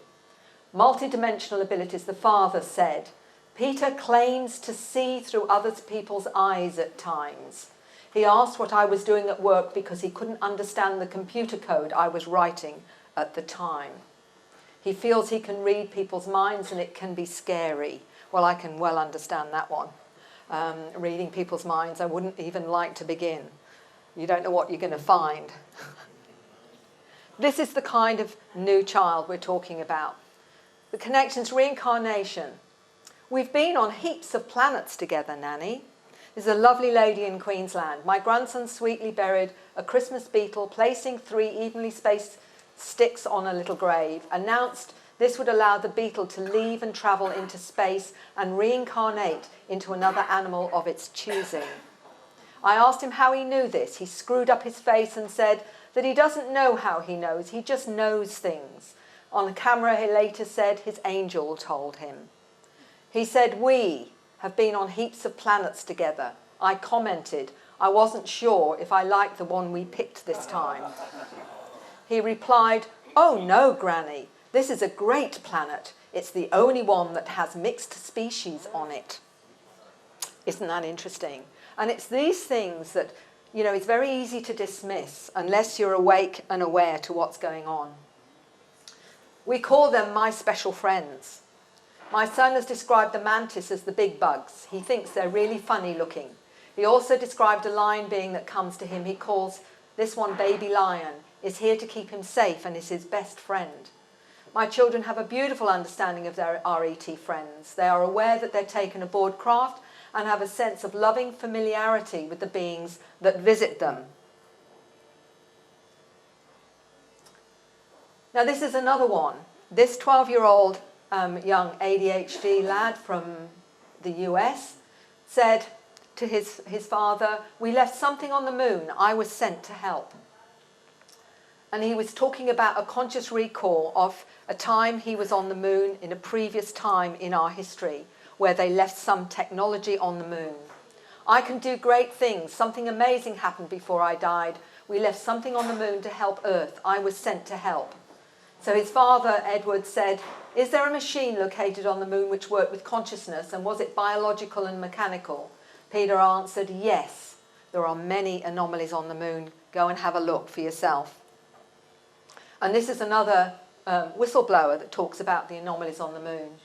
And he said in this statement, and this is really quite fascinating, he said, a base was discovered on the dark side of the moon, top secret crypto clearance worked with the Tactical Air Command Langley Air Force Base, Sergeant Carl Wolf. Whilst working at a NASA facility, witnessed photographs taken by the lunar orbiter of the moon that showed clearly detailed artificial structures of domes, mushroom-shaped buildings and towers. These photos were taken prior to the Apollo landing in 1969. I remember going home and naively thinking, I can't wait to hear about this on the evening news. And here it is more than 30 years later. Okay, so this is when you start to look for corroboration of this. Now, this is a young man, some of you may be aware of Boriska in Russia. He was talked about several years ago now, and he talked about from a young age about being used to fly from Mars to Earth and visiting Lemuria, where the beings were 9 meters tall. Boriska spoke of his life on Mars, its inhabitants and flights to other planets, including Earth and Lemuria. There is knowledge under the pyramids, and he also talked about the indigos. So we're getting this globally. This is what's interesting. My ancestors are mantid. This is a little boy of 8 who I met several years ago now, talking about levitating, and he was in a bubble when he travelled. Think about the orbs, by the way, when I say that. My brother Manta is someone I see on the spaceship. I see him as a human, other times as Manta. Ancient Egyptians were not human, but cat beings and lion beings who built the Sphinx. It was to show humans there are other life forms. This is the information that's coming out from the children. Here's another one. Our programs for humanity awakening to our heritage. The witness testimonies suggest there are complex, multi-layered, numerous, orchestrated programs and strategies to instigate, trigger an evolutionary shift in human consciousness through the collaboration of numerous non-human intelligences. Witness testimony suggests some programs are meant to activate dormant DNA for us to access our full multidimensional potential and realize our true cosmic heritage. I wrote that because for me this is what I am noticing with my research. And this is now quite interesting. This is a researcher who helps with autistic children, and his wife has interactions with the mantid. She is a world-renowned therapist. They actually said this: what you say here is totally confirmed by Sandra. This is exactly what she told me. We're actually talking about this at autism conferences 20 years ago without mentioning the ET connection. Now it's time to bring out the whole story. Sandra described the craft and the processes of being taken on board and the school-like environment in some detail. Large numbers of children are involved, hundreds, if not thousands. So our kids are getting a whole new education, guys, and we don't even have to pack their lunches. Here we go. Space Schools for New Humans, described by Whitley Strieber. Many years ago, he was mocked quite a lot in the UFO community when he talked about being taken at 9 years old to be taught various things. And he said, remembering the journey outside of time was another step. 9 lessons involved in the manipulation of time, because learning how to use time as a tool is the key to reaching higher consciousness and a real relationship with the beings. It was in his book, The Secret. Schools. So, schools on the craft. I remember physics classes at the age of 3 or 4. This was written to me by a gentleman from Queensland. Your website came as a revelation. I never before heard of anyone having alien classes as a child. It's been both a blessing and a curse all my life. I remember being given physics classes at the age of 3 or 4 in a classroom of children of similar age. Now, just think about that. I remember the details well and have an avid interest in physics since, although not mathematically inclined, so I've not known what to do with the information. There is a lot of it. I used to feel I was just crazy, did a year of philosophy and science, and amazed myself and my teacher and other students, many engineers and physicists, by the fact I could just answer any question I never studied. This is how it appears. Space school taught by extraterrestrials. My 3-year-old son complained and said, Mummy, I no go to school. I already went to school. I was at school with my special friends So I asked him when he was at school. He said, today, night time. I got back now.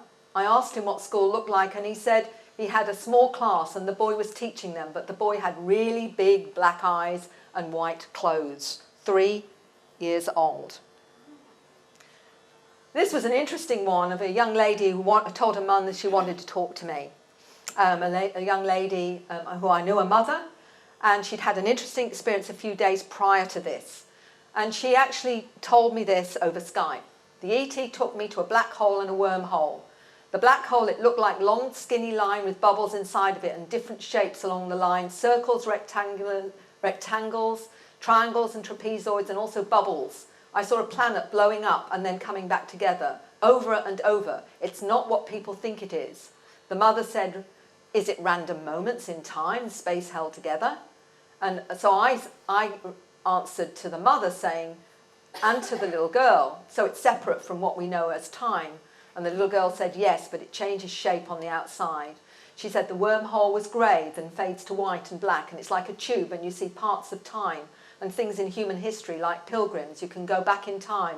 You can see aliens and dinosaurs, and it feels real. Now, what child can explain in detail that kind of experience? And that's what gives it such a compelling flavour. Magic school. Do you have any good dreams last night? Yes, Mum, I finished magic school. So what did you learn? Everything, mostly science. I learnt about space and gravity. Time controls everything. Time controls all. My son says that a white light comes through his window and suddenly he's there at the school. This is going to space school. Samantha recalls her daughter's conversation about the drawing. All that's happening is that they're in a spaceship, in a craft. The craft is grey and the windows are blue. Okay, that's one of our special friends, and she's talking about the being with the funny hair. Her hair is half girl and her body is special friend. The colour of her hair is light brown and she has thin hair. Interesting, the thin hair, because we're talking about hybrids here. That's a boy that's jumping so he can look out. He's not tall enough yet. There are stars and the moon and the sun, and the big ones are planets and planets of Mercury, Mars and Jupiter. She said, the special friend has a hybrid body. Her hair on her head is not as thick as hers. The hybrid home is cold and everyone leaving, and Mars is their new home. Now this is the information that they're coming out with, which is quite fascinating, and the drawings, of course. My daughter has no fear. The daughter explains, it's a boy, a special friend, she's talking about the being here, who walks through the window. It doesn't matter if the window is open or closed. He comes in when we're in our bunk beds. Mother asks, so why did he come to see her? He's telling me all about your baby. It's a baby boy and it's going to come in your tummy soon. He, the being, comes at night. He was telling me all about outer space. I woke up in the night and I thought I heard little footsteps, and then I just went back to sleep. I thought it was you, Mum and Dad, but I saw a white foot and I said, don't be afraid, I'm a nice person. I'm sorry I scared you. I said that so it, the being, wouldn't be afraid of me.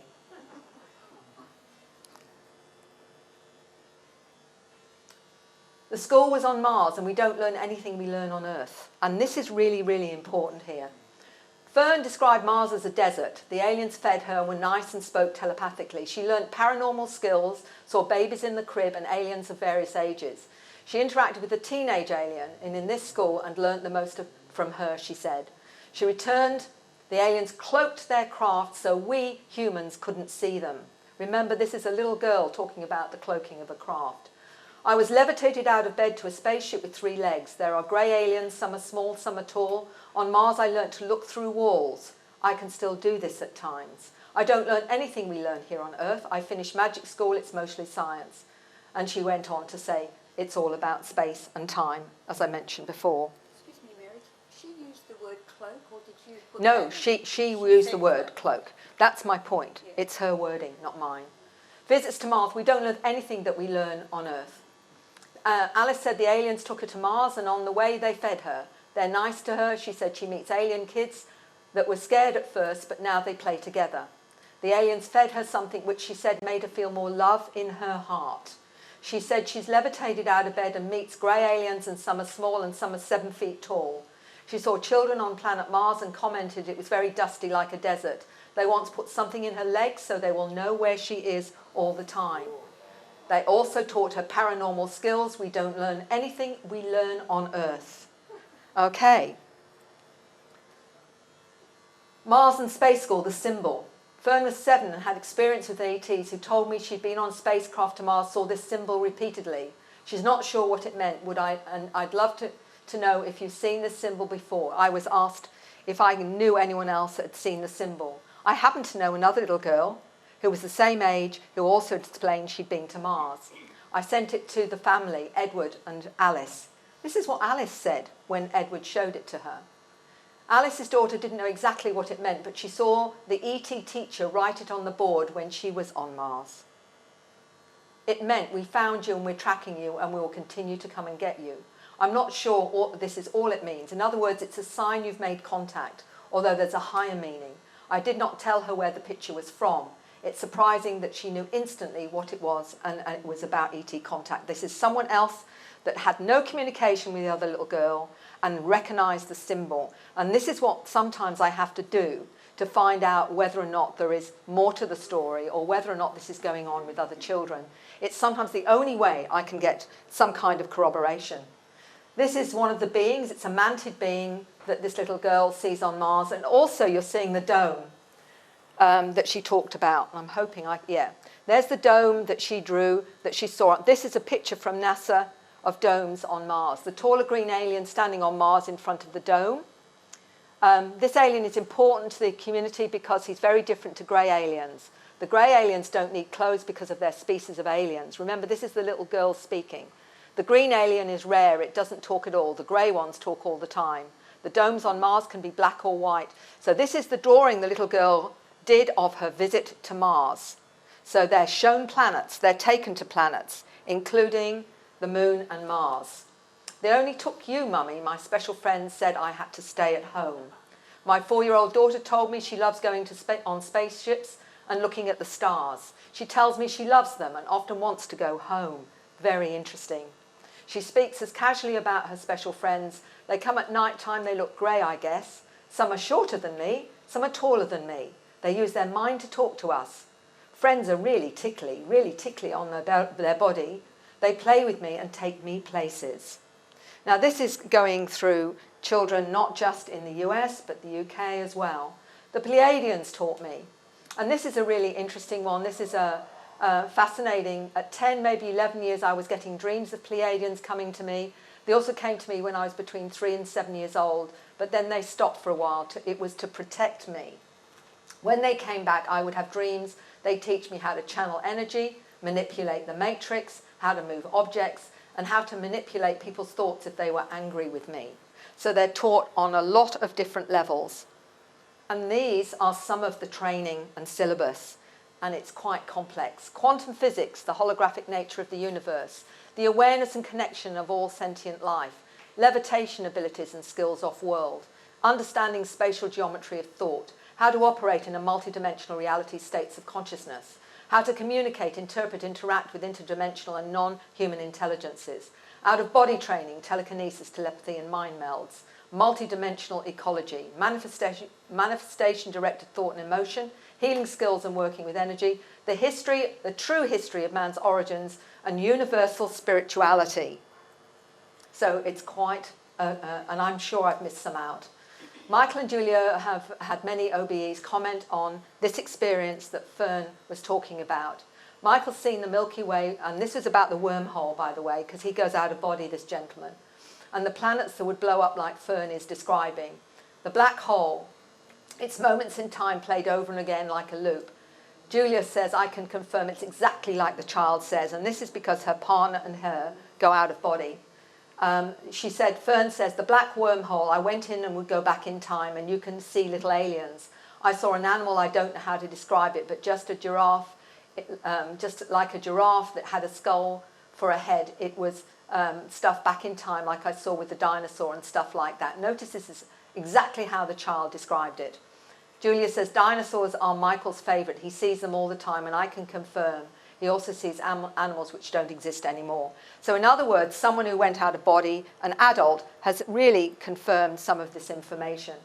This little boy here says that when I go back to my mantid family when I die, so in other words, they're talking about going back to their star origins when they die. He is connected to the mantid beings. And one of the things that he explained was not just the mantid but the lion beings. He explained that when he goes on the spacecraft, sometimes he evaporates, his soul or his consciousness goes into the mantid form for a time and then comes back into his human form. So it's saying the soul is able to move from one container to another. This is an 8-year-old speaking like this. And 82% of the survey of the organisation that I'm working with now is finding out that 82% of them in the survey believed in a connection with beings pre-birth. So this is really important because it's saying that out of 4,000 surveyed, a high percentage are seeing that connection. The problems of knowing you're different. My little grandson, who is now 6, is finding it increasingly hard to integrate at school. He was a very honest little boy and wears his heart on his sleeve. He's frustrated with the other kids when they don't understand what he says and accuse him of lying when he tells them about reincarnation and alien life on other planets. He's absolutely perplexed that they don't know such things. And this is going on with lots of children at the moment. A message to his teachers. This 10-year-old told his teachers, "You teach in a linear fashion, but I think in spirals. In school, they try to teach us a straight line when I think in a spiral. I don't have a problem with the world has a problem with me. There is nothing they can teach me I don't already know." Now we've really got to wake up, guys, haven't we? My whole life, everyone told me I'm different. Mary, when did you realise you were different from those around you? When I was 9 years old, I used to go to school and I would see attachments like spirits, like people. I saw my grandmother, for example. I would see their grandmothers standing over them.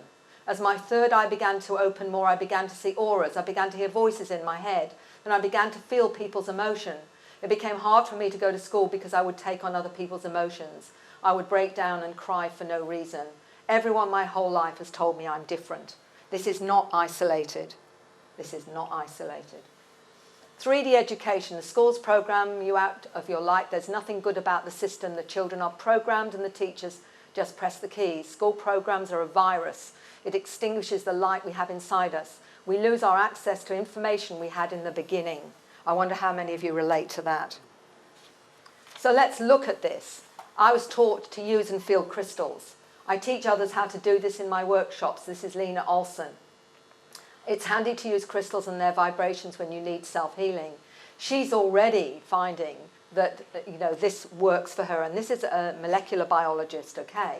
But we've also got Dr. Oldfield's work. For some of you may or not be aware, he's an English scientist, and he's already found with certain technology you can see the energies and pick up before someone actually becomes ill.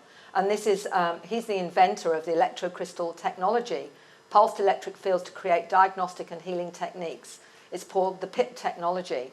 And you can see what he picks up with this technology. So we're getting the technology to prove what the healers are already knowing. Auras.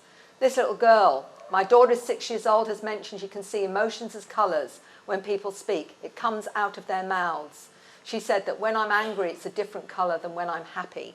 So this is what the children are doing, and this is what the children are seeing. School is a waste of time. It makes me feel sick. I wonder how many of you, she's dyslexic. A teenager wrote to me why the present school system makes her feel ill. I went to school today and felt sick. I can't do it anymore. I just feel nobody is helping me at school. No one's teaching me. No one is awake except my friends, and they don't seem awake enough to feel as sick as I am. It's a waste of time. I don't really like talking negative, but no one will understand that going to school is a waste of time. I'm not learning anything. It's like a child's prison. They don't question what society thinks or how we live on this planet, yet they have to pay to stay alive, pay to go to work, pay to eat, pay for water, pay for shelter, pay for power that could be free, and use cosmic waves that can let cities never sleep. So this is what the kids are saying. Okay, these are the ones that are showing us how. I survived 3D education. I feel I was lucky enough not to have the light sucked out of me in our current educational system. I've seen many extraordinary children and young adults fail that were bright and unconventional. This is a teacher with a PhD in Australia. In recent years, I've noticed more of these star people join my courses. I've seen a variety of negative coping mechanisms that break my heart. Apart from the official diagnosis of Asperger's, dyslexia and autism, I've heard students who were so sensitive that the pressure of university led them to self-harm. I can always tell when a star student is out of balance because their energy field is not smooth. and often there's frightened or dissociated look in their eyes. I do everything to make my courses stimulating. This is a teacher who's written a curriculum for the new kids. The Star Children will force teachers to adopt a new pedagogical philosophies centred on the individual learner. The learner sets the pace. I believe a peaceful atmosphere allows for an intrinsic motivation to arise. Teachers of Star Children will have to become flow teachers that subordinate teaching to learning and centre students' attention on the challenges and inherent satisfactions and learning something new. We have to make another evolutionary step, and I'm going to show you one of those in a minute. Schools will have to rethink their curriculum. Only awareness is educatable in people. The educational pyramid needs to be turned upside down with the children learning their way into a new system. And the reason I'm highlighting that is because I want to show you one of the ways. A new awareness is educatable. Now, one of them is called EOV, extraocular vision. It's something that's been taught in Mexico for 25 years. And in the 10 sessions, it activates the child's consciousness, awakens intuition, activates extraordinary vision, releasing limited beliefs. In 1 hour, my daughter was blindfolded. She was able to read from a book, complete a picture with the correct corresponding colours, how to use her light body spirit instead of her eyes, and walk around the house blindfolded. Now, this is a whole new way of teaching the children, but there's others doing it now apart from Mexico, and I'm going to show you the very first one that was ever held in Australia in a minute. Extraocular vision, as I say, was developed in Mexico, but this lady here, Karen Osborne, came to Australia it's May, I think she came, and she taught the course, 2 courses in where I live. And some of the results I saw for myself. And this is where I want to show you now. I'm going to explain what extraocular vision is, or what it can do, first of all. It's opening the third eye to become suprahuman. It develops clairvoyance, clairaudience, emotional empathy, transdimensional smell, mediumship, past life recall, precognition, intuition, conscious control of the mind. Now, I'm going to show you how this happened for a little girl. I think that we've got it improved. So you get increased performance in school, increased memory, healing of traumas, perceived intention, balance of thought, improved behaviour. They're happier and more confident. I'm going to show you now a bit of video. Is that just for kids? No, adults can learn it too. They just take longer. With children, I've seen children within only 2 sessions start to do this. This little girl I'm going to show you now was from this course. She was, and you'll see that she's blindfolded as she's doing everything. I'm going to let you see most of that 6 minutes, unedited. You'll see Karen Osborne talking to her. This is out in the garden, in a place where I live, where they came to teach it from Canada. And It's the same as remote viewing? yes and no. It's something slightly different. I'll talk to you in a little bit about that when you've seen it. Okay. Do you want to tell us your name? What's your name? I'm Kenzie. What you doing? Colouring in a drawing of flowers, blindfolded. She's colouring the flowers. Yeah, You look, can't it's so see it. lovely. It's a wildflower garden with the native Australian flora. It's the most diverse and varied in the world. We've So got she's butterflies colouring, as there you can too. see, fully blindfolded. Okay, you can come up and just have a little look. If you bring the camera up, you can see all the colouring in. It might be an easy thing to do. These are I didn't bring very many colours along, which There you go. means we've got a few there limited she's colours. colouring. The blue's a little bit broken as well. With but- Could you the read something on screen the on page? her eyes. So she's colouring quite a detailed colouring here. Native Australian flora is the most She's reading blindfold. diverse and varied in the world. Spectacular flowers such as the unique red and yellow kangaroo paw are delighted to see. Yay, perfect. Yeah, we've been reading books. We're reading this book. I couldn't find anything hard enough. Everything was just so easy. What about that book right onto your page? Could you read something from that book? Which one? This one? Yeah. Could you read something in there? And maybe we can just show the page just when we're... It's all just pictures. This is all just pictures in there. sorry. But Well, is there any? some Yeah, there's some small writing here. there about Gee. kangaroos and stuff. Yeah. So this There is are unedited. many different So she's reading that. species of wildlife in Australia. kangaroos, wallabies, koalas, Tasmanian devils, and wombats. These are special goggles that there is no light whatsoever. There's no chance the child can see anything when they wear these particular goggles. They're specially made, so they can't see anything at all. Yeah. So she's reading that from her other vision, Unique to totally from her Australia. other vision. The platypus and echidna are egg-laying mammals. Wonderful. goodness. Nice. That's great. amazing. How's Show your you a light little going? bit Is it more. still nice and strong? Yeah? That's wonderful. Cool. Do you want to keep colouring in, or do you want to keep reading, or what do you do? Or a puzzle? Can you tell us what's in this card here?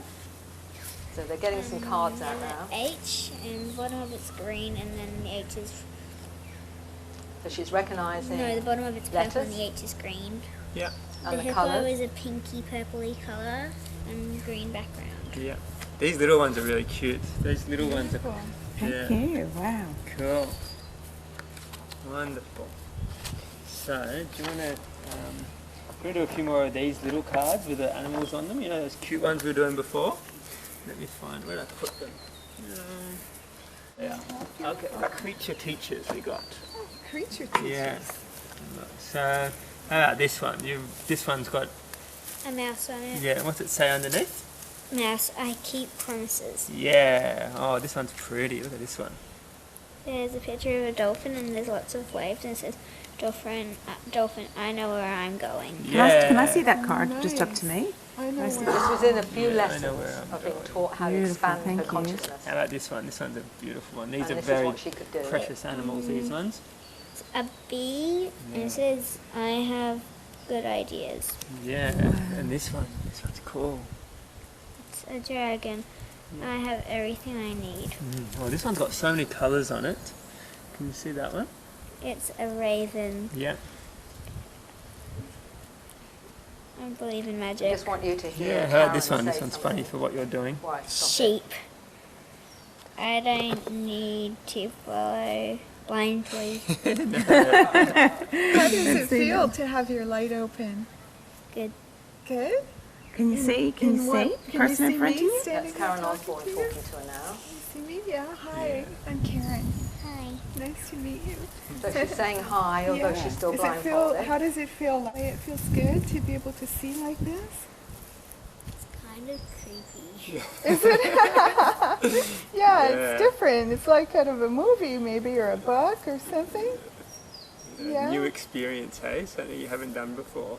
But now you can do it always. You can do it forever and whenever you like. It's just the beginning. From here, you can learn how to do so many amazing things. You'll be able to see auras, see people's energy fields, and see behind you, see into rooms before you go inside. She has seen behind her. Yeah, So good. maybe You're behind her. already seeing behind Yeah. you.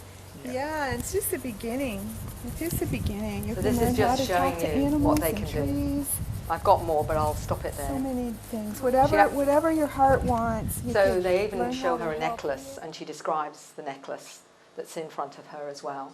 So this is the abilities. Now I've got a postscript to that I think you'll find fascinating. After this course, one of the grandmothers wrote to me, and her grandson done the course, and this was the email that I got. The kids are doing really well with the ICU training. Seth asked his mum if he could take his mask to school to show his friend. When she picked him up after school, he said he gave the demonstration in front of his class. Before this, Seth asked his teacher to try the blindfold on to test if she could see, and told her if she has any doubts to put tissues in the bottom of the mask. He instructed someone to hold up their fingers and told them what he saw. He then asked the teacher to give him a book from a classroom next door and to read from it. He said that when he took it off, the blindfold, everyone had their mouths open, even the teacher. He explained he was seeing through his third eye and they'd just forgotten how to use it. All kids can do it. He then left the mask on and proceeded to navigate through the playground in front of the whole school and went to his sister's classroom to pick her up and walked to his mum waiting outside. So I guess the cat is out of the bag then. Now this is the first course that's ever been done in Australia, but it is something I believe that will go global, and it's really wonderful to see that what the kids can do. This is what we're going to be starting to do, because this is the way we need to teach the new children, I believe, as a very powerful way of giving them and empowering them. From verbal language to telepathy, thought transplanting from mind to mind, a new way to educate. I found I could just go into their mind and absorb the concepts directly, and there was thought transplanting going on. My bank of information was merged with theirs, and they re-schematized their own knowledge systems accordingly. Ancient symbols hold the conceptual keys that trigger within the observing mind without the teacher being present. This is the new way. This is interesting, children out of the box. As the children are being more creative and out of the box, so too will the teachers need to keep up with them. I can tell you now, a room full of star kids versus one super 3D teacher, and the teacher will always lose. Slowly the children are asking for music in all they do. Time for meditation, yes, something I promote in my teaching. Time outdoors and time to explore their own passions. I am delighted by this. This is one of the new star teachers, or star kids teachers. This little boy, without any prompting from his mum, he said he was I never taught my son meditation, but my son placed a pyramid and crystals in a configuration in front of him. He said that each corner of the pyramid represented specific feelings. He placed a clear crystal bead ball on the point of the pyramid and said it represents love, and said that that is what he was focusing on during his meditation. This is I think he was 5 or 6, that child, there. Your children belong to no one. My first pregnancy, a voice told me my children are not mine. My 9-year-old daughter gets important messages in ET languages and has helpers who guide and teach her. My guides, Imoku is blue, no hair, no ears, human eyes but bigger. The green being is male. My friends are here all the time. It's dangerous to come and help here because memories can be deleted at birth or by education and drugs. The star languages are from a place outside the universe. The healing words in ET languages heal water. This is a 9-year-old speaking about her experiences in Northern Europe. My skills healing through star languages, I have no problem believing that. Dr. Olson, molecular biologist, said, the spiral formations I've been working on with my water research, loading energy back in water, helps healing, recharging, strengthens the energy field, the aura, wherever it's pointed at. Healing works on a cellular level, whether you believe it or not. The healing from my hands affected the protein binding to gene P53, which plays a role in turning genes on and off. Dr. Olson. And here we have this. Taught quantum healing through her encounters, how it reaches problems at atomic level. I got taught by my non-visible friends how to enhance and direct my energy, how to partly leave my body to be able to go into my client's body and feel the problem. I do the same thing to connect to their past lives or problems in their present that can cause imbalance leading to the problem. I correct and balance these energies. Manipulate matter, I can open a tight lid if I focus my energy outside my body to reach the atoms and elevate them so that I can then move it. This is Dr. Olson, one who's already activated. This is an image of a school project. A boy from his 17 did this when he was 15. He was allowed to do this as a school project. And he explained to me the picture, and this is now in New Zealand, which is interesting. He did this as a school project. He produced this model of technologies resonating on pure light and sound with crystalline generators to increase the vibratory level of the physical world by crystals around the pyramid. He stated those in the pyramid could protect the vibration of those outside the pyramid and send it around the globe. So he's talking about a school project that he manifested just to show how it works when he was all of 15. Here we go. 9-year-old Ben's special abilities. I can see with my eyes closed, see through other people, go out of body to protect other people from negative beings. Advice when feeling sad, think happy thoughts for 15 minutes. Now this little 9-year-old, I'm going to show you, this is what he said. My name is Ben, I am 9 years old, and I'm going to tell you some of my special abilities that I can do. One of my abilities is to see with my eyes closed, and the other one is to see through other people, and the other one is to go out of my body to protect other people from demons. And here is some advice to other star people like me. If you ever feel sad and you want to stop feeling sad, just think a happy thought, but for around 15 minutes. Any shorter than that, and this is advice to everybody, any shorter than that, you will feel sad again, and you'll want that more. So, but if you do, say like do it for like 15 minutes, it will Well, it will kind of stop you from feeling sad, and then you'll have that thought in your mind. And if you do that when you wake up, you'll feel all energized for the day. And that's how, if you like get a bad sleep and go, oh, I'm so tired, you just go and think about a happy thought and close your eyes for a minute and meditate with it. And then you'll just sink into your mind and you can't get it out for the rest of the day, and you'll be feeling happy and concentrated. This little boy, when I first spoke to him, his mother didn't even know if he was going to speak to me. Fascinating that as soon as he started speaking, he didn't stop for about 40 minutes. He explained to me that he's dealt with his own negative energies that visit him, that he has dealt with them. He knows how to deal with these lower entities and what have you. So I said, so they're like bullies, are they? He said, oh yes. He says, but now, at night, I go out of body and I go to where children are having the nightmares or being attacked by these entities and I clear them. So you've got a 9-year-old that is aware he's going out of body and clearing entities from other children being attacked by them. And I've got one more of him that I think you'll find. He talks about his real home, and I've written what he's saying because it's not always very clear, but here you go. Hello again. I'm going to say how I connect to home. So how I connect to home is I use my spiritual mind.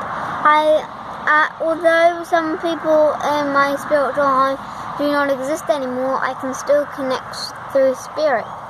And so I talk through spirit. I do not talk through human like you would regularly talk to another person, like hello, how are you? I go, hello, how are you in my mind, and I speak my spiritual language like Counselling, which is hello, how are you? That's how I would kind of say it, but I'll say it through my soul. So you would basically not hear me say it, because that's why I don't sleep talk, because I do it through my mind and my soul mixed together. I can talk to other souls exactly like mine, and that's how I connect to my real home. This is not my home. I have a home here, but my home up where I really belong. So that is how I connect to my home. Bye.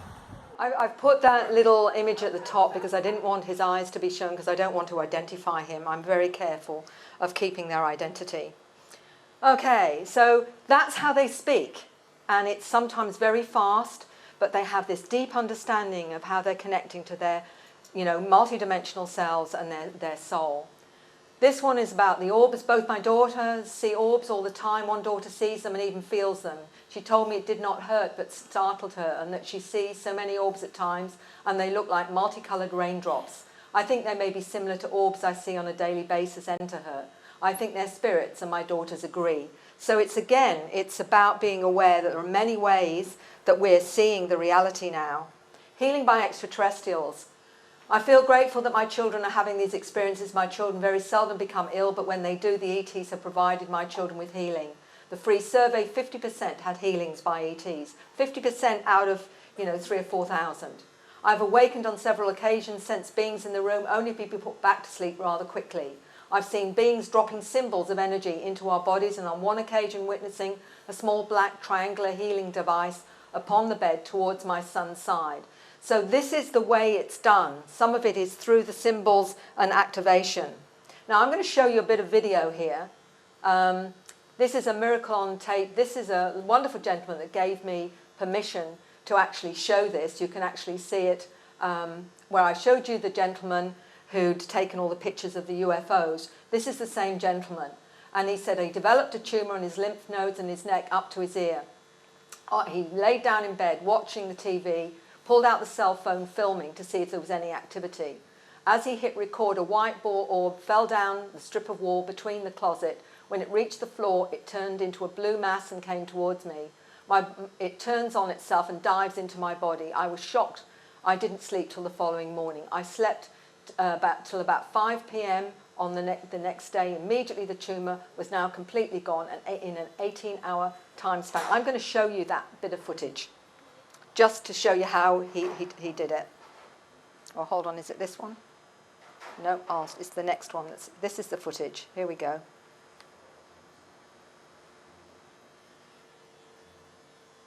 There's the orb. And go straight into his body. I believe they wanted me to witness this event, but I have no doubt whatsoever. It only started when I hit record, and it was in the exact spot to catch it. I have had craft coming to my house every night for months. Jim Schaefer comes from Canada, but that's the extra bit of footage. He's now completely healed of that tumour. This is what I mean. There's a lot of really fascinating images. Can you see the orb coming now? Look at it. Look at it. So it's really quite fascinating, isn't it, when you get this kind of thing, and you start to see this kind of thing and realise that it's all far more tangible than you ever believed it to be. So that's another little bit that just helps you. It's something about seeing is believing, isn't there? To be a hybrid is to be awakened, and I'm getting towards there. How long have I got? Am I nearly there? Shall we do questions at 4:45? Yeah, I'm nearly done. Yeah. I was told I was hybridized for expressing the human genome. To be a hybrid is to be awakened. There are many different agendas on this planet, and each species has their own programs. What I've been told about hybridization is that to expedite the evolution of humanity, it's not like hybridizing us by replacing our DNA with theirs. It's not like that. We already have their DNA in our bodies. They are activating it through frequency and light manipulation.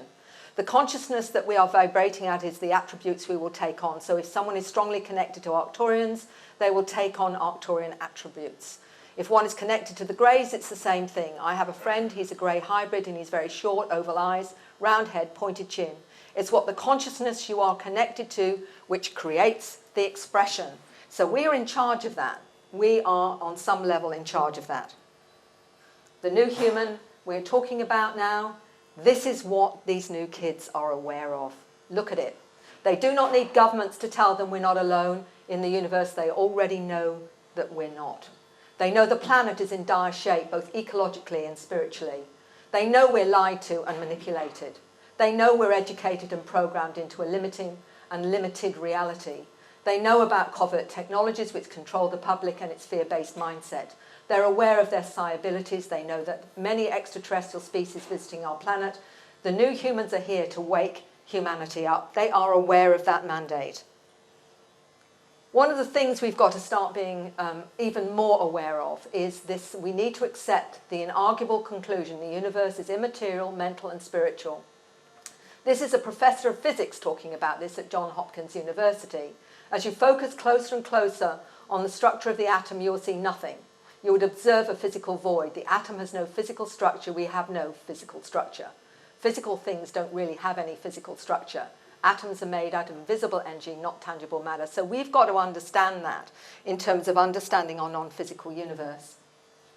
We are in actuality as a collection of vibrations. That's Zach at 16 telling us that. Out-of-body states, in an expanded state of consciousness, you will leave the time-space domain. You'll perceive on a higher quantum holographic level where everything is connected. Observer and observed are the same. They are united in an inseparable whole. You're able to perceive the past, present and future going on at the same time. This is a gentleman that is more out of body than in body. Transformative outcomes after contact with non-human free. Now this is the Dr. Edgar Mitchell Foundation for Extraterrestrial and Extraordinary Experiences. I'm one of the co-founders. Dr. Rudy Shield is another. Dr. Edgar Mitchell was one of the founders, and Ray Hernandez, who is a lawyer who had an incredible experience. What we're finding out within up to 4,000 so far doing the questionnaire, we've got all these things. 85% became more spiritual, compassionate, loving, psychic, connected to life purpose, concern for the environment and materialism. 70% had out-of-body experiences. 36.73 had near-death experiences. 54.06 increased compassion. 50% believed in reincarnation, 39 healing experiences, 66 increased desire to reach higher consciousness. Notice this is all about higher consciousness after their encounters and their experience. Increased concern for the planet, become vegetarian, decreased fear of death, received telepathic messages. These are the statistics coming out after encounters, which is turning on its head a lot of what old ufology was saying. Shift in paradigms. They believe they've got a special purpose and mission. Their thinking was speeded up 56%. Consciousness separated from their bodies 66%. 71.34 believe non-human intelligences are benevolent. 70.93 felt an expanded consciousness. Having downloads of science, 62%. Believe they're ET or part ET, 51.85%. 45% believe they're star children.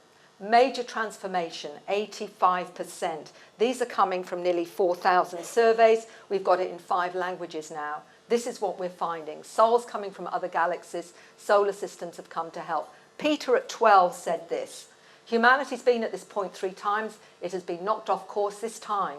There is a 95% we'll make it. 100% chance we're headed to a higher level. It's slow, but they're getting more in tune with things, and that's due to the shift that's affecting everyone. It's the star seeds and indigos of the planet. Gaia cherishes us because they help the vibration of the planet more than any others. This is the information coming from the children. Again, we've got the psycho-spiritual changes. You've got the sense of feeling expanded, believe they're star child and indigos. You've got all of that there. I'll move on. Okay, how humanity can change after the shift into the new Earth. And this is another lady that talked about her understanding of the new Earth. I had communications about the new Earth and was told it's in a different dimension. To get there, we need to go from this dimension. We must change our vibration. In shifting vibrations, we'll experience changes to our preferences, lifestyle, and attitude. So she's saying all these things are where we're going. Adopting, increased psychic abilities, accepting of beliefs, not interested in addictive substances, decrease in disease, more empathic, communicate with plants, have the ability to change the molecular structure of water, age more slowly, function on less sleep. These are the things that we're headed towards. All of this is in chapter 1 for those that are interested. I am contacted by the children and the teenagers. This is a 16-year-old from Spain.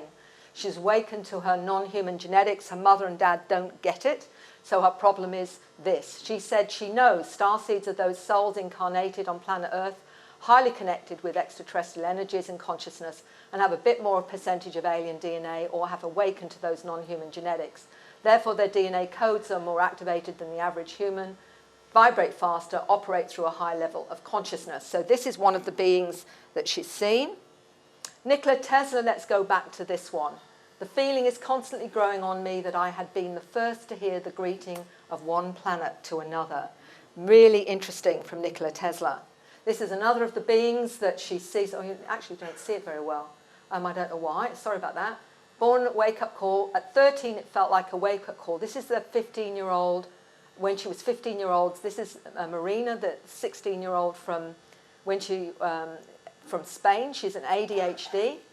At 13, it felt like a wake-up call. I started to get obsessed about ET, science, quantum physics, and wanted to question so much. What is reality? How was the universe created? Why do I exist? What's the existence? And what is existence? And so on. I felt like a strong shift in my consciousness. I woke up due to that question of everything. The thing that I came to understand is that most star seeds come here with this wake-up call encoded in their DNA, so they can wake up,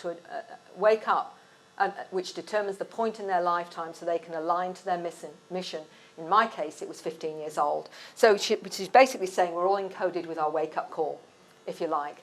At the age of 13, the feeling of being a hybrid started again. I looked at myself and noticed I had ET features. Nobody in my family had big slanting eyes, typical ET, oval-shaped face, elongated neck. I asked myself, where did these genes come from? And I started to feel some ETs somehow abducted my mum when I was an egg and gave me alien genes. That's a very common one. This is another of the beings that she drawn. She said her parents are very different, activated at 15, experienced accelerated awakening, and would go consciously into other dimensions. I instantly remembered that some would call my star origins of Andromeda and Arcturus. So these kids are aware of where they're from. Oh, sorry, I missed that one out. She also has seen black helicopters, and she says covert agencies know about them. And her big one was, I even recall having a lot of intuition and reading people's thoughts, not verbally, but the information more vibrationally. Even at 6 years old, I remember that I was being visited by black helicopters. I was in my pool and a huge black helicopter, military one, passed just above me, really close several times, and I remember that I was convinced they were observing me. At 13, I started to be manipulated by the government. They had the ability to know where the star children are, incarnated and their abilities. And she said that she was aware they tried to influence her, but she ultimately worked it out for herself. Starseed explained, definition to me, awakened humans, incredible healing that he had with E.T. And these are his books. What he says about this is this: we are the ones we've been waiting for. We've come to appreciate the universe is filled with intelligences and it by itself is intelligent, to feel an increasing sense of oneness with all beings and all creation. One of the messages the Reverend Michael Carter said, I received from the visitors is the most difficult characteristic that they have encountered when dealing with human beings is our fear of difference. This divisive fear must cease if we're to go into the next phase of evolution.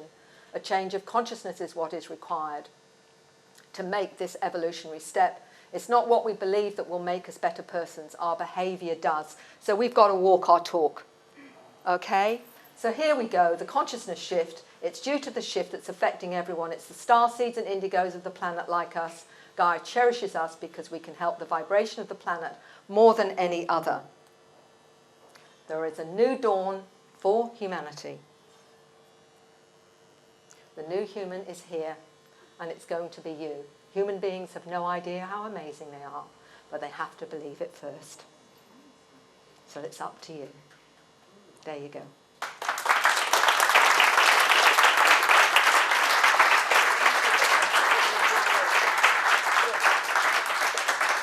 Right. Now, before I start, does anyone want to hear the full little bit of clip of the little boy doing the activation of the DNA? Do you want to? Are you all up for that? I'll find it while Mariana just talks for a second. We need to be out of the room around 5. Mark, you wanted to find out if anyone wants to sign up for the conference. Could we do that downstairs in the cafe? If you want to sign up for that conference, meet Mike downstairs and Alex and Leanne downstairs in the cafe. Thank you. All right. Book signing. Mary, there Yes. are a few people who want books I will signed. do that in 2 shakes of we a dog's might- tail. If there's time, we'll do it over there. If not, again, in the cafe downstairs, we'll find a table and you can get your book signed there. Right, I'm nearly there. I'm just finding it. I'm not sure which one it is, but I'm nearly there. Right. New human. Here we go. That's it. Let's find it. That's it.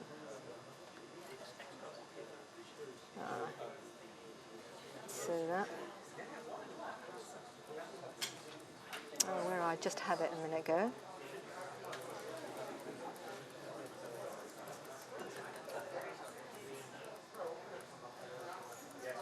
Oh, here we go.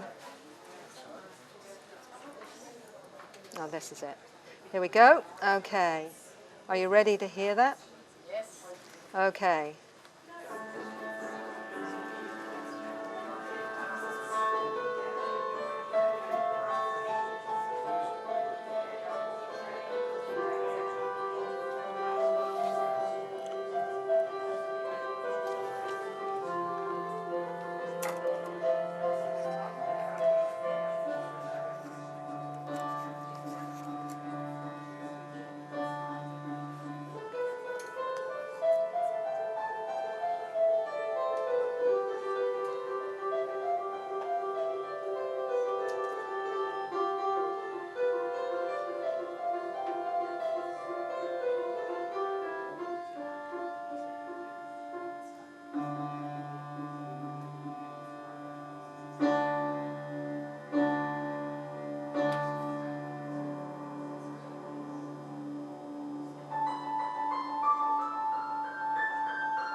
you go. Anyone feel anything particular with that?